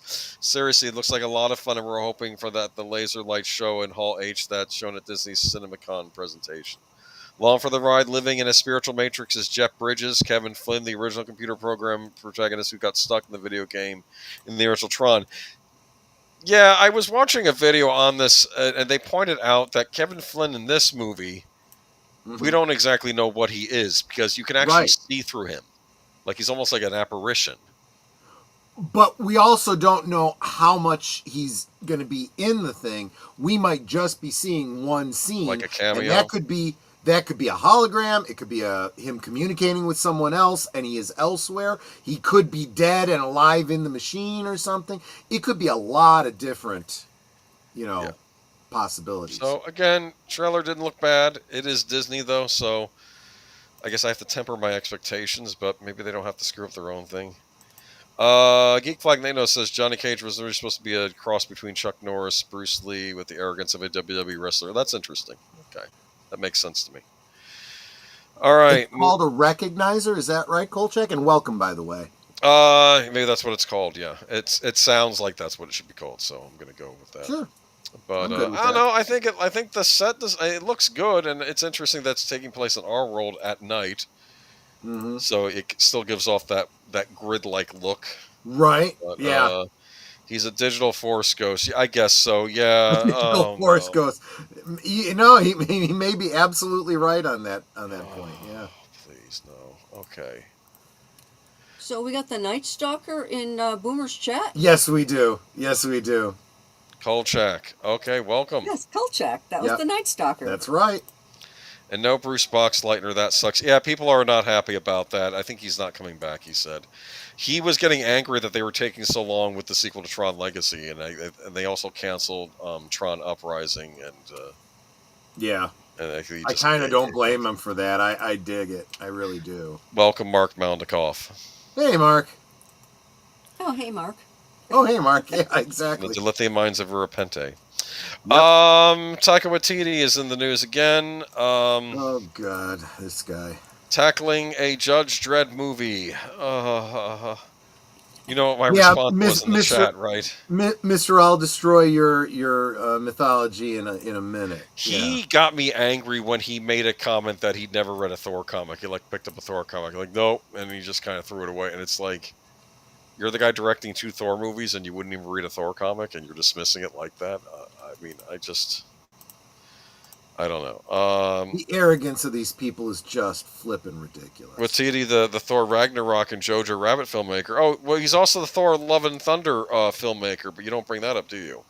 Right. Is attached to direct a new feature film take on Dredd, the popular and violent British comic book character. Drew Pearce, the scribe known for his action movie-filled resume thanks to titles such as Fall Guy and Mission Impossible Rogue Nation, is attached to write the script. Producers include Dredd rights holders Chris Kingsley, Jason Kingsley, and Ben Smith of Rebellion Productions, Roy Lee of Vertigo Entertainment, Jeremy Platt, Natalie Viscuso, and Pierce.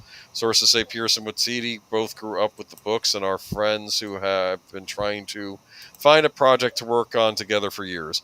Created in the late 1970s by writer John Wagner and artist Carlos Ezquerra, Dredd debuted in the pages of Weekly British Anthology 2000 AD.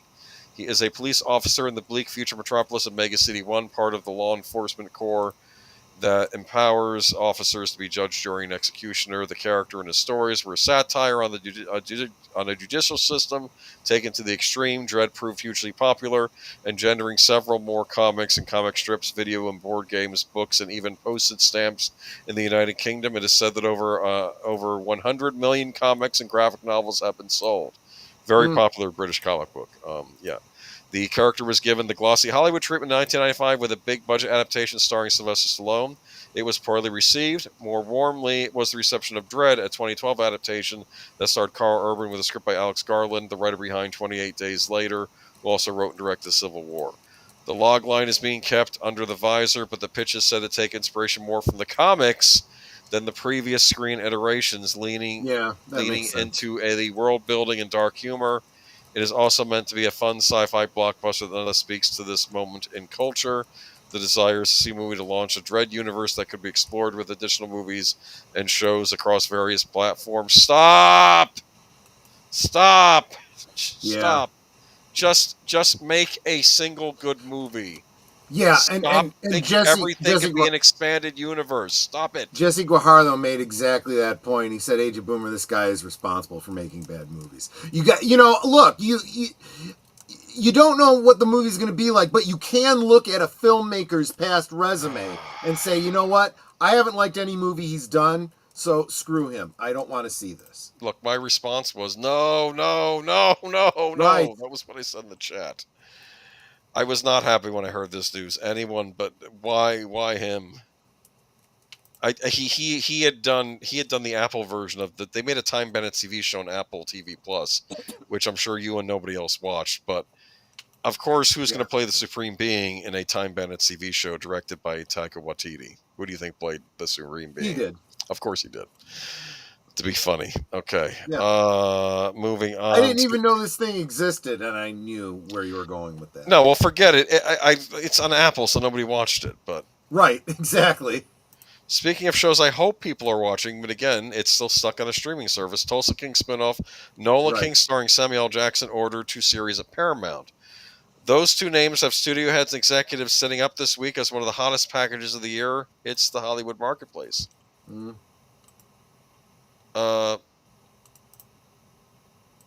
Give me one moment here. Hold on. Entertain the chat for a second. Hold on. Okay. For some reason, I copied. Hello. There we go. Okay. Is this a scene from Tulsa King? Here's the problem with this: the season hasn't aired yet. Oh, okay.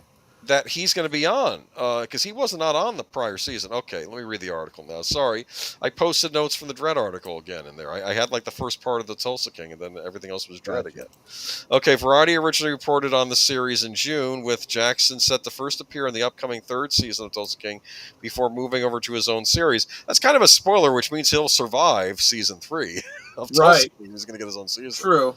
But then again, if you this isn't a big spoiler, because this is the kind of thing where how many times have they done backdoor pilots in other series, and it's like, that's what they're doing as they're doing it, Maybe. Paramount has now officially confirmed plot details for Nola King, with the official tagline stating, Nola King follows Russell Lee Washington Jr., who, after befriending Dwight Manfredi, played by Sylvester Stallone, and Washington Jr. is played by Samuel L. Jackson, during a 10-year stint in federal prison, is sent to Tulsa by New York's Renzetti crime family to take Dwight out once and for all. Inspired by what Dwight created in Tulsa and impressed with the possibilities of second chances, Washington returns to Nolans, the home he abandoned 40 years ago, to rekindle his relationship with his family, friends, and to take control of the city he left behind. In doing so, he incurs the wrath of his former employers in New York, makes himself vulnerable to old Nola foes, both criminal and cop. Interesting. So, looks like he's going to be setting up his own organization in Nolans, much to the New York Mafia's anger. That's what it sounds like. Tulsa King is stated to premiere in September on Paramount Plus, with Nola King reportedly planned to be shooting in early 2026. So, I mean, I'll check it out if it's the same quality as Tulsa King. I'll give it a look. I mean, yeah. So yeah. You like Samuel L. Jackson, right? For the most part. I mean, I know Netta really doesn't, because she can't separate him from his Nick Fury role. Nick Fury he thing. He ruined Coulson's cards. Yeah, she won't get past that, which is probably for the best, because there hasn't been very many good movies since then in that series, so better to stay back there. HMR, did you hear about how Cartoon Network got SpongeBob through Paramount and South Korea TV? Really? I didn't know anything about that. I got to ask, what movies does this guy make? Because whatever it is, it's not comic book adaptation, adaptation. Are you talking about... He's talking about Taika Waititi, so... He did the Thor movies. To be fair, at the time I found Ragnarok funny. I mean, I didn't hate it, though. I did notice, though, that they completely threw out the Thor 3 plot that they had previewed in Avengers Age of Ultron. They did this whole setup for a Thor plot they never ended up doing. Look, he was on that whole hump of bringing it down. This was the beginning of the downfall of the MCU. What people don't get to, and I think the executives, the high, don't understand that Thor, for a lot of people, Thor is not really comic relief. He's their favorite Avenger. A lot of people like Thor. I mean, yes. Yeah, they people don't realize how much they basically Jake Skywalkered him. They turned him from someone who, is supposed to talk with, an eloquence and an old world style and a regalness, and turned him into a goofy buffoon. Oh, and they ruined Nick Fury with Secret Invasion. Secret Invasion was so bad. I People are never wondering. even saw the damn thing. No, people never are. even saw the damn thing. Don't care. Because I certainly didn't care about the character after Captain Manhater. People said they did things in that which screwed with Marvel MCU canon, like the fact that apparently the character is War Machine. Is that Brody? This is the worst problem. Yeah. You know, you got Taika Waititi saying he's not reading comic books and whatnot, and he's not the only one. None of these effers do. But they're not even watching the other movies in the series that are connected to this. They don't even have a canon within their own damn movies. Yeah. Continuities, they don't care about continuity, but if you're wasting your time watching, not wasting, but if you're investing your time. Here the fans are saying stick to the source material. They can't even stick to the last damn movie. Moving on to other television. Yeah. Harry Potter. I mean, the kid looks the part, let's be honest. Hashtag not my Harry Potter. Let's harass this little kid. No, I'm kidding. Well, no, I am not going to be watching this damn thing. I will not tolerate some of the other casting. Right. But this kid does look good. I will admit that. Hogwarts has reopened for a new term. HBO's Harry Potter TV series, the long-awaited, much-hyped return to J.K. Rowling's Wizarding World, has officially started production at Warner Brothers Studios Leavesden in the United Kingdom, almost 14 years to the day that Harry Potter and Deathly Hallows Part 2 concluded Harry's journey on the big screen. The show has also revealed a first look at Dominic McLaughlin as Harry Potter, smiling in costume with the character's signature round glasses and school uniform. McLaughlin is joined by Arabella Stanton as Hermione Granger and Alistair Starr as Ron Weasley. The young trio were selected from more than 30,000 actors who auditioned in a casting call last fall. Wow, that's a lot. That's a big casting call. Yeah. 30,000? Yeah. Now I know what they need AI for. You got to have the AI go through all that, you know. And here's another thing, too. When you have casting calls that are that big and they pull a race swap, don't give me that you couldn't find somebody who fits the character out of that many people. That this was the only person that you could cast. You had already cast this person, and you had 30,000 people waste their time. You know? See, part of me wonders, too, if those rumors were floating around originally to see how people were reacting to it. And I was wondering the same thing about the Zelda thing, only to find out, of course, later on that, of course, I was suspicious of it anyway, that it actually these rumors were unfounded. But I guess the rumors with Snape were founded when this was going around. So, and this, I don't know, I'm guessing the article's not going to get this far into it, but I don't understand why they're making a TV show out of Harry Potter. It will not be as good as the movies, and it can't be, they can't spend that kind of money on it. Well, oh no. They're going to spend money on it. They're going to be spending a butt ton of money on it. This will have Game of Thrones budget, I can tell you. Now, it may not have movie budgets, but it will have money on it. The fans are hoping that what they're planning to do is kind of like what Peter Jackson did. Do all of it. Film all the stuff that they left out of the movies. You only had two hours plus a little change to get a whole book done. And there was characters that were left out. There was whole subplots and stories that were left out that the fans are upset about. So they're like, well, maybe the movie series wasn't the way to go. Let's go back and do it. Don't laugh. Stay with me. They're going to go back and do it faithfully. Now, as soon as you say that, you have to go, yeah, right, when you start looking at things like the casting and everything like this. So I really don't have a lot of faith in it, but that would be the argument for why they should do or why they would want to do a TV series on it. Okay, I do want to address Nate's point here. J.K. Rowling went to the trouble of helping craft an exclusive movie series that was supposed to be a 5-movie series called Fantastic Beasts and Where to Find Them. And then the prior administration, Warner Brothers, screwed that up by getting rid of Johnny Depp. And Yeah. in Rowling's defense, she was one of the few people at the time who actually stuck up for Johnny Depp during that whole kerfluffle before it came out that he probably was innocent, but just the whole which thing, is yeah. which is all the more reason why she needs to put her foot down when it comes to casting related stuff, and she's not. I have no idea. It's possible she may be okay. I mean, keep in mind, I've always seen J.K. Rowling as on. I mean, she's a progressive. She just doesn't like certain issues that the modern progressives, at least in the United States, embrace. But oh yeah, Jesse Guarro, that's just great. I'm not going to be the star of this movie that I was auditioning for and making thousands and thousands of dollars. I'm going to make a couple $100 a week, doing standing around and drinking coffee. That's what I want to do. Yeah. Well, it's a start.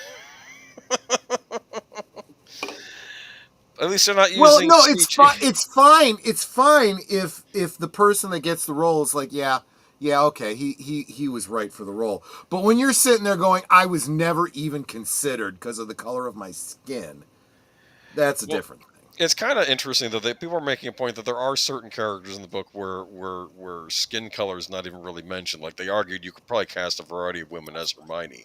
That's why I didn't really care about the young actress playing her, because it's not really specified in the book. But Snape was pretty clearly described in the book of what he's supposed to look like. And yeah, and by changing his race, they very seriously change some story elements. I'm worried about some stuff in context, and it's interesting. What I appreciate about Harry Potter is that bigotry exists in the Harry Potter universe. It just manifests itself differently than it does in the Wizarding world. It's about how pure-blooded are you as far as being a magic user are. Like, did you have one parent that was a regular person and didn't have magical abilities? Then you're called a mudblood, which is in the Harry Potter books is a nasty slur. To call somebody, or you could also be someone who was born from parents that had no magical ability, like Hermione was, and things like that. That's what the original. I'm sorry, Jesse, I'm not understanding you. Troy, that's what the original movies when they were casting. Oh, was that what they did in the original movies when they were casting? I have no idea. People? Anyway. No, we were just reading in this article that 30,000 people auditioned for this show, and if you came out and you auditioned for the role of Snape, and then you saw which way they went, you go, okay, so I was never even being considered because of the color of my skin. It's Moving on to the big news of the night. Here's someone else losing his job because he's they finally realized how worthless he was. This kind of shocked me a little bit. Did it shock you, or were you expecting this? It had to happen eventually. I was not shocked at all. What shocked me is not that Stephen Colbert is leaving, it's the fact that they're just getting rid of it. CBS ending the late night franchise in 2026 in a surprise announcement Thursday. CBS and Late Show host Stephen Colbert said the show will come to an end in May 2026. Colbert told the show's live audience during the taping of Thursday's show at the Ed Sullivan Theater in New York. In a statement, CBS said the cancellation was purely a financial decision made in a declining linear TV landscape. The end of the Late Show at the end of the 2025-2026 season will leave CBS without a late-night presence for the first time since 1993, when David Letterman moved from NBC to launch The Late Show. Colbert took over the show in 2015, has been a consistent ratings leader among the network 11:35 p.m. shows for much of that time. The announcement also comes as CBS parent company Paramount Global is hoping to close a merger with Skydance in the next few months. The company recently settled a lawsuit filed by Donald Trump. You know about that. And I will say again what others have said. If you're making a $14 million salary and are responsible for your network losing as much as $40 million, I'm not going to cry too much when you lose your job. And you could blame it on whatever you want to. It's a numbers game, and you blew it, man. You should have seen this coming a long time ago. It's a pity that the Stephen Colbert Show isn't ending this year. Well, it has to. It has an end date, but yeah, I kept thinking, oh, that's soon. I was They like, have not to. really They soon. have. He's got a contract that runs through a certain time. They have to ride that out. This is a purely financial decision against a challenging backdrop of late night. It's not related in any way to the show's performance, content, and only thing that matters at Paramount. Yeah, but Gutfeld does well at late night, so it's not even the fact that people don't like the late night format, because it's just Colbert. I'm sorry, he ran the show into the ground. He did. I mean, come on. Everyone's pointing out his show used to be funny and entertaining, and now it's just him going on unhinged rants that even people that agree with him are like, I don't care anymore. I'll be honest with you, there are a lot of political commentators on YouTube that I agree with that I just don't want to listen to. It's just I agree with you. I'm done listening to you. I want to hear something more entertaining. Because it's time to move on, and yeah, people don't move on. It didn't shock me. It didn't shock for me at all. And Jimmy Kimmel will be the next one to go. Funny you should mention Jimmy Kimmel. Because that is our next article. Leads right in. This I thought you might find funny. Jimmy Kimmel and Jimmy Fallon shocked over CBS's decision to end late night show. The worlds of politics and entertainment have reacted. Why? Why are they shocked? That because they live in a bubble. Attention. Because they live in a bubble. They're not paying attention. They live in their bubble where they think they're the end all be all of everything. They don't realize that people have other avenues of getting information, entertainment. They are clearly, they live in their ivory tower. They haven't been to the surface in so long. They don't know what's going on anymore. Exactly right. The likes of Jimmy Kimmel, Jimmy Fallon, Seth Meyers, Julie Louis-Dreyfus, Ben Stiller, John Cusack, Andy Richter, Michael Ian, I don't care. Okay, and other prominent Democratic politicians such as Elizabeth Warren, Pramila Jayapal, and Adam Schiff have taken the social media to decry the decision. Yeah, because it's a political show. That's what it became. Yeah. Some entertainment industry figures and politicians have already claimed that CBS's move was linked to parent company Paramount Global's merger with Skydance Media, with the deal seeking regulatory approval from the Trump administration. Colbert has been among the most prominent critics of Donald Trump on television, has arguably built his commanding lead in late night ratings for more effectively skewering the president than some of his rivals. On Instagram, under the video of Colbert's monologue announcing the news, a number of celebrities replied with comments. The greatest to ever do it, wrote former Late Show band leader John Batiste. Okay, where was Rachel Zegler chimed in. Yeah. Love you, Steven. This is absolute BS, and I, for one, am looking forward to the next 10 months of shows. Kimmel, the host of ABC's late night staple Jimmy Kimmel Live, was forthright in his condemnation of the news. The long time. Let's just say, if Rachel Zegler's on your side and you're in entertainment, you're probably on the wrong side of everything. Just saying. Yes. The longtime friend of Colbert's, who shares an agent with his late night rival, posted a story to his Instagram in which he wrote simply, "Love you, Steven. F you and all you your Sheldon CBS." What does that mean? Is that like a Big Bang Theory reference or something? I guess. I don't know. Sheldon Cooper's running things over there. Big Bang Theory made CBS a lot of money, dude. I don't know what they're getting at with that. I don't. Meanwhile, Fallon, veteran host of NBC's The Tonight Show, posted a statement on his Instagram story on Friday morning stating, "I'm just as shocked as ever, and Steven is one of the sharpest, funniest hosts to ever do it. I really thought I'd ride this out with him for years to come." Jimmy Fallon, he's the former SNL guy, right? Right. He never struck me as that bright. I'm not trying to be mean here. But... No. In fact... And honestly, he was kind of talented. But yeah, everything I've seen about him, he's dumb as a box of rocks. Who did I like? Is it Craig Ferguson, the Scottish guy?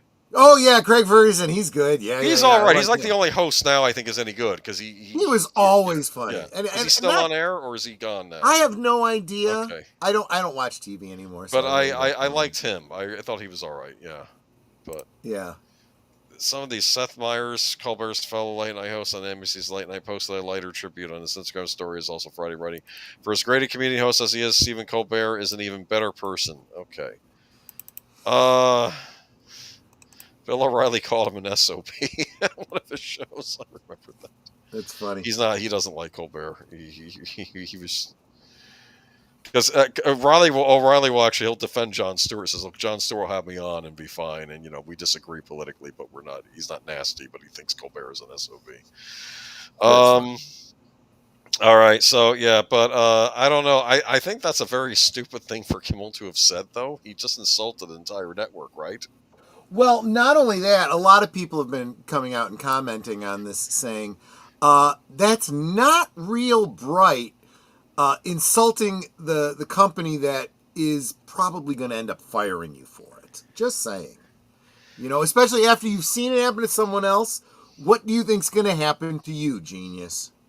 Johnny Carson may have had one joke in 30 be political, but he kept it so balanced I couldn't tell you what his politics is.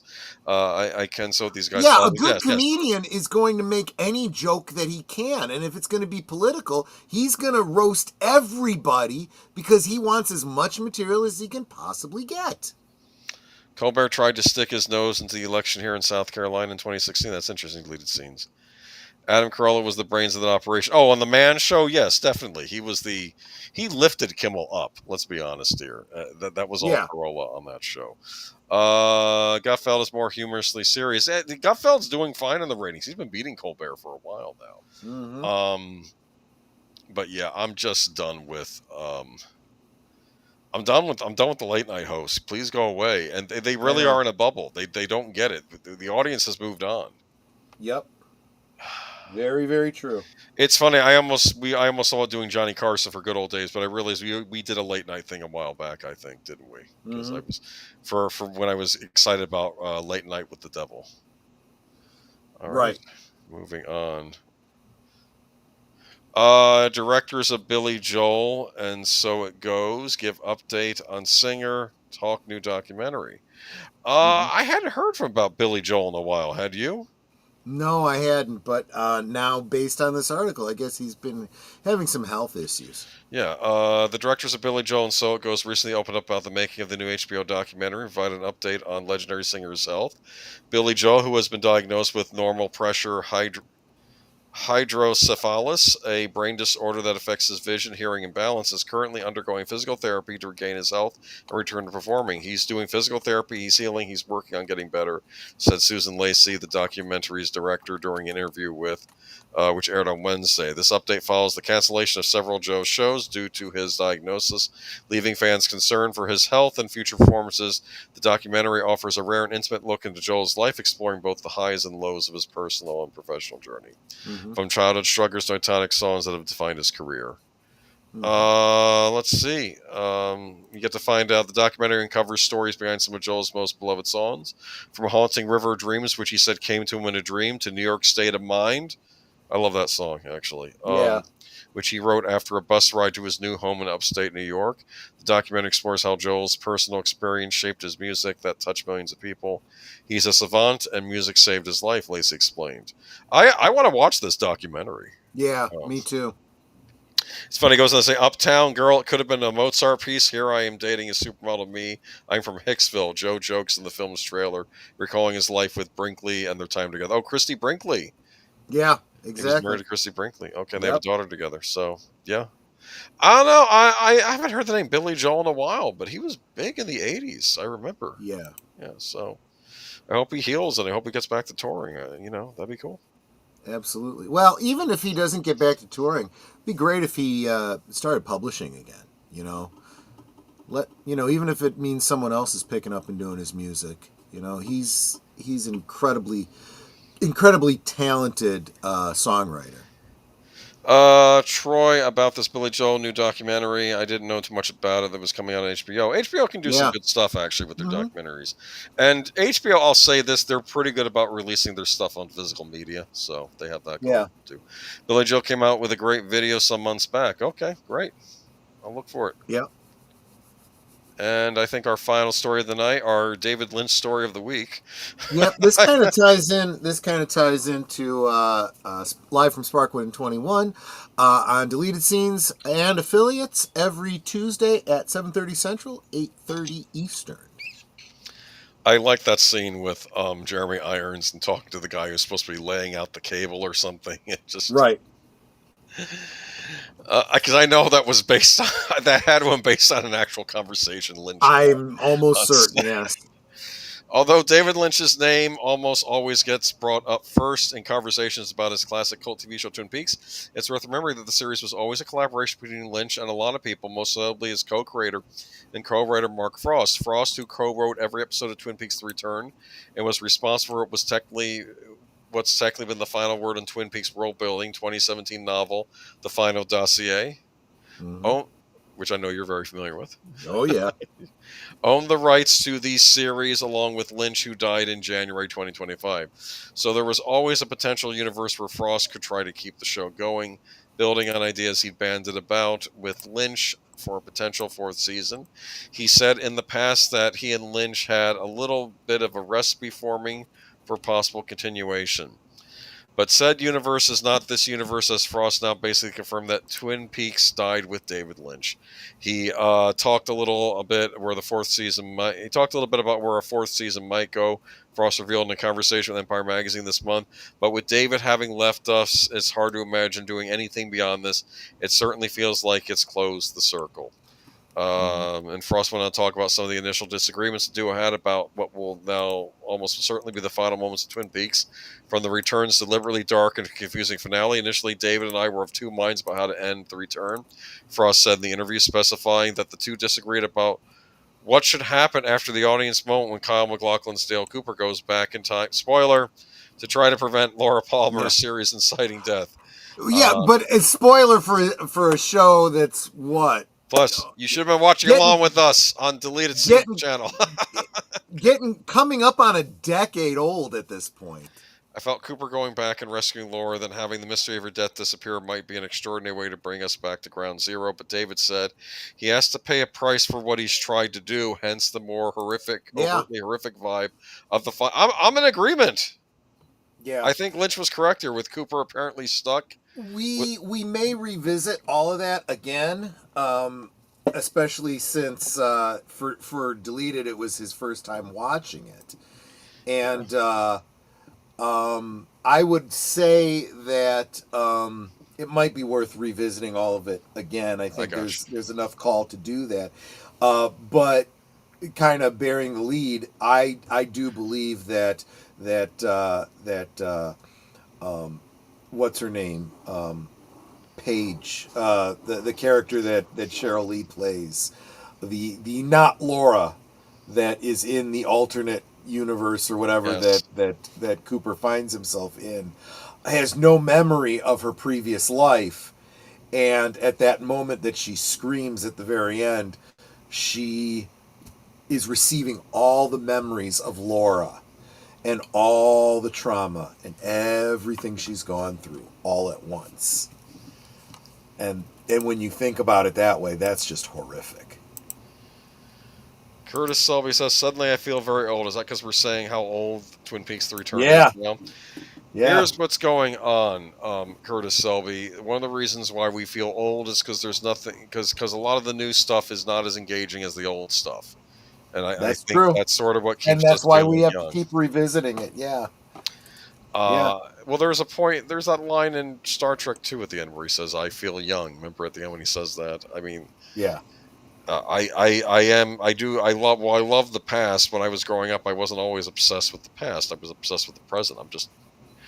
This whole streaming thing has royally screwed up how Hollywood operates. I think that's the big culprit here. It really has. A lot of the problems. First song I heard from Billy Joel was the Longest Time and Uptown Girls. Okay, yeah. So I don't know. I miss David Lynch, and we don't have a David Lynch, but maybe Mark Frost can come up with something. Maybe come up with a series on your own. Make it your own. Maybe. Yeah, he's gonna have to do something on his end. And the other thing too is he says this. Why are we even talking about it then? You know, why are you even? Honestly, I think that it's the press. The press was bugging him about it during an interview. I get that. I do think that if he finds himself in a situation in about 5 years or so, and he's got nothing else going on, he may decide to write a book or something, and he may continue the Twin Peaks story. Maybe you'll even give a disclaimer. Remember, this is just me without David. This isn't necessarily what he would have done, but enjoy. Give me money, you know? Yeah. All right. And that's it for tonight. Kind Yep. of, I don't know. I need a new show. I guess we have the Tulsa King, but I kind of want something else. You know, I want something moody and creepy. That's what I want. In fairness, we are, well, at least as far as late night goes, we're kind of stepping into that gap. You guys come and hanging out with us are probably watching us more than people are watching, these late night shows that are getting canceled. So, Do you want to show them our so studio? we are. Oh yeah. Let me let's go back to the. Look at that, huh? Well, unfortunately, I can't. How do I do it with? I guess what I could do is I could Don't take worry the about it. It's not that big a presentation. deal. Anyway, oh, there you Just take go. the Look at that. Look at presentation. our There you go. studio, huh? That's our Just studio. That's pretend our we're late night here. studio. This is where we are when we're doing the show. Remember when the gorilla You'll was notice loose? The on gorilla was the loose here once. yeah Studio. Remember, he was throwing the chairs around. on the right hand side you see the Chicago skyline. On the left hand side you see the Miami skyline. So I've been to Miami once briefly. I know you're in that general area there. Okay, I guess close enough. Yes. Gutfeld is. I'd way rather hang with you guys than listen to Colbert. Well, Colbert's just gotten very obnoxious over the years, and I'm just done. I'm done with it all. It's time to move on. Late night's over. They got out of touch. Culture Casino made a great point, and that is one of the big differences about this format is we have direct communication with our audience. You guys can chat. You guys can get your say, like live, like you're here in the studio. It's like these guys in front of a live studio audience, but actually interacting with that studio audience. You know? Exactly. Kind of like how some shows did when they would let random people in the audience chime in, but they don't think they do that anymore, right? Remember Carol Burnett used to do that. That was great. Yeah. Where they would always, ask a question and have a question and answer. But then invariably there was always someone that would ask her to do the Tarzan yell, which she would, because she was a good sport. But she was really good at it. There you go. But yeah. So stay right where you're at. As soon as we kick you loose, if you're over here on my channel or if you're on Netter's Network, we're going to slide you over to deleted scenes. And for those of you that are on Aged Boomers, let me go ahead and just drop the link for you to just go there yourself. Right after this, well, in about an hour, really. Over on Deleted Scenes channel, he will be interviewing writer Albert Lanier, who was a guest on Netter's channel about 2 weeks back. Go check him out. Go support him. Say hi for us, and make sure you subscribe and do the likes and all the YouTube things to support. This new medium that we've got going on.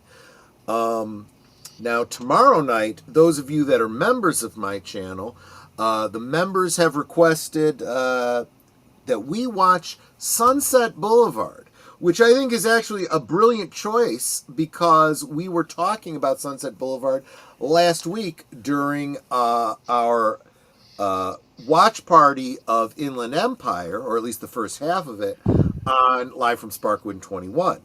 How David Lynch said that Sunset Boulevard, in his opinion, is a perfect film, and how there are a lot of elements and themes from Sunset Boulevard in Inland Empire. Which leads me to Tuesday, Live from Sparkwood 21, we will be watching the second half of Inland Empire at 7:30 Central, 8:30 Eastern on Deleted Scenes and Affiliates. Cool. Followed by the next episode of Blake 7, which is called Death Watch. So hope to see you all there. Will there be a death in the Death Watch? Well, yes, and that death might actually be Terrence's brother. We'll have to find out. On Thursday, Netter's Network, I believe her guest is, I may be mistaken, but I think it's the Horror King. There we go. The Horror King, who was here in the chat earlier, he will be on Netter's channel on Thursday. Looking forward to that. And then Friday, Sir Torrin Clegane, by the way, he just got me the notes. I'll forward those to you after the stream, Boomer. We will be joined by Sir Torrin Clegane, who's going to be chatting with us about the shared universe of daytime dramas back in the day. Before you had crossover films and shared universes, you had networks that had crossover storylines in the daytime dramas, and we'll be talking about that. Cool. Saturday, I believe It's is Big Al. Big Al. And it's... Do you remember? I want to say it's not Rocket Man, but something like that. I want to say something space adventure-y. I could be wrong. I don't remember, and unfortunately I didn't think to have it at my fingertips here. Give me a second. I will look it up. Keep talking amongst yourselves. I will try to look it up. I'm already there. Going to his live section. It'll be we just watched last Flight of the Navigator. Flight of the Navigator. There you go. I used to watch that. That was a Disney production. Yes, it was, and I vaguely remember it. I know I saw it on cable. I just don't remember the details. It's not bad. I enjoyed it. It's a family kids movie. It's yeah. I think it's basically about a kid that gets his own basically abducted by aliens. Yeah. Well, I think it's abducted by a spaceship. I don't know if there's an alien in the ship or if it's like a computer control program, but and it needs him to fly the ship or whatever. Yeah, but it's not. It has a good ending. It's I think it starts out kind of tragic, and then everything gets fixed at the end. Okay, yeah, so, yeah. Cool. I remember that. Yeah, well, so that's what we'll be watching on Saturday over on Big Al Presents Films with Friends. Is Fred Savage in that, or is it a Fred Savage look-alike? I think it's a Fred Savage look-alike. Okay, I don't think it was actually Fred Savage. Yeah, you're probably right on that. Okay. All right. Cool. I mean, not that they were casting someone that looked like Fred Savage. No, but a lot of kids look like certain types in certain decades. If anything, they were probably trying to cast someone that looked like Elliot from E.T. That actually makes more sense now I think about it. Yeah. Okay. Everybody wanted to do another E.T. That was always a thing people were trying to do. I know. And nobody succeeded. See, this is the problem. If you're going to do a rip-off of something that's that classic, don't bother. You're not gonna hit those heights. No, it's not worth it. Come up with a new thing, or if you're gonna rip something off that should have been a hit and wasn't because it wasn't done well enough, too cheap a budget, or wasn't marketed well, or something like that. Just my thought. Anyway. All right, y'all have a good rest of your week. I think that's it. Oh, that'll bring us to Sunday, right? And Sunday will be... Sunday, of course, will deleted scenes unscripted. All the deleted stuff leading into, of course, Geeky Geezers next week. Thank you. All right. Everyone, y'all have a good week, and we'll see you next time. And should be hopefully some interesting news that will unfold next week. Catch you later. Yep. Take care. Bye-bye.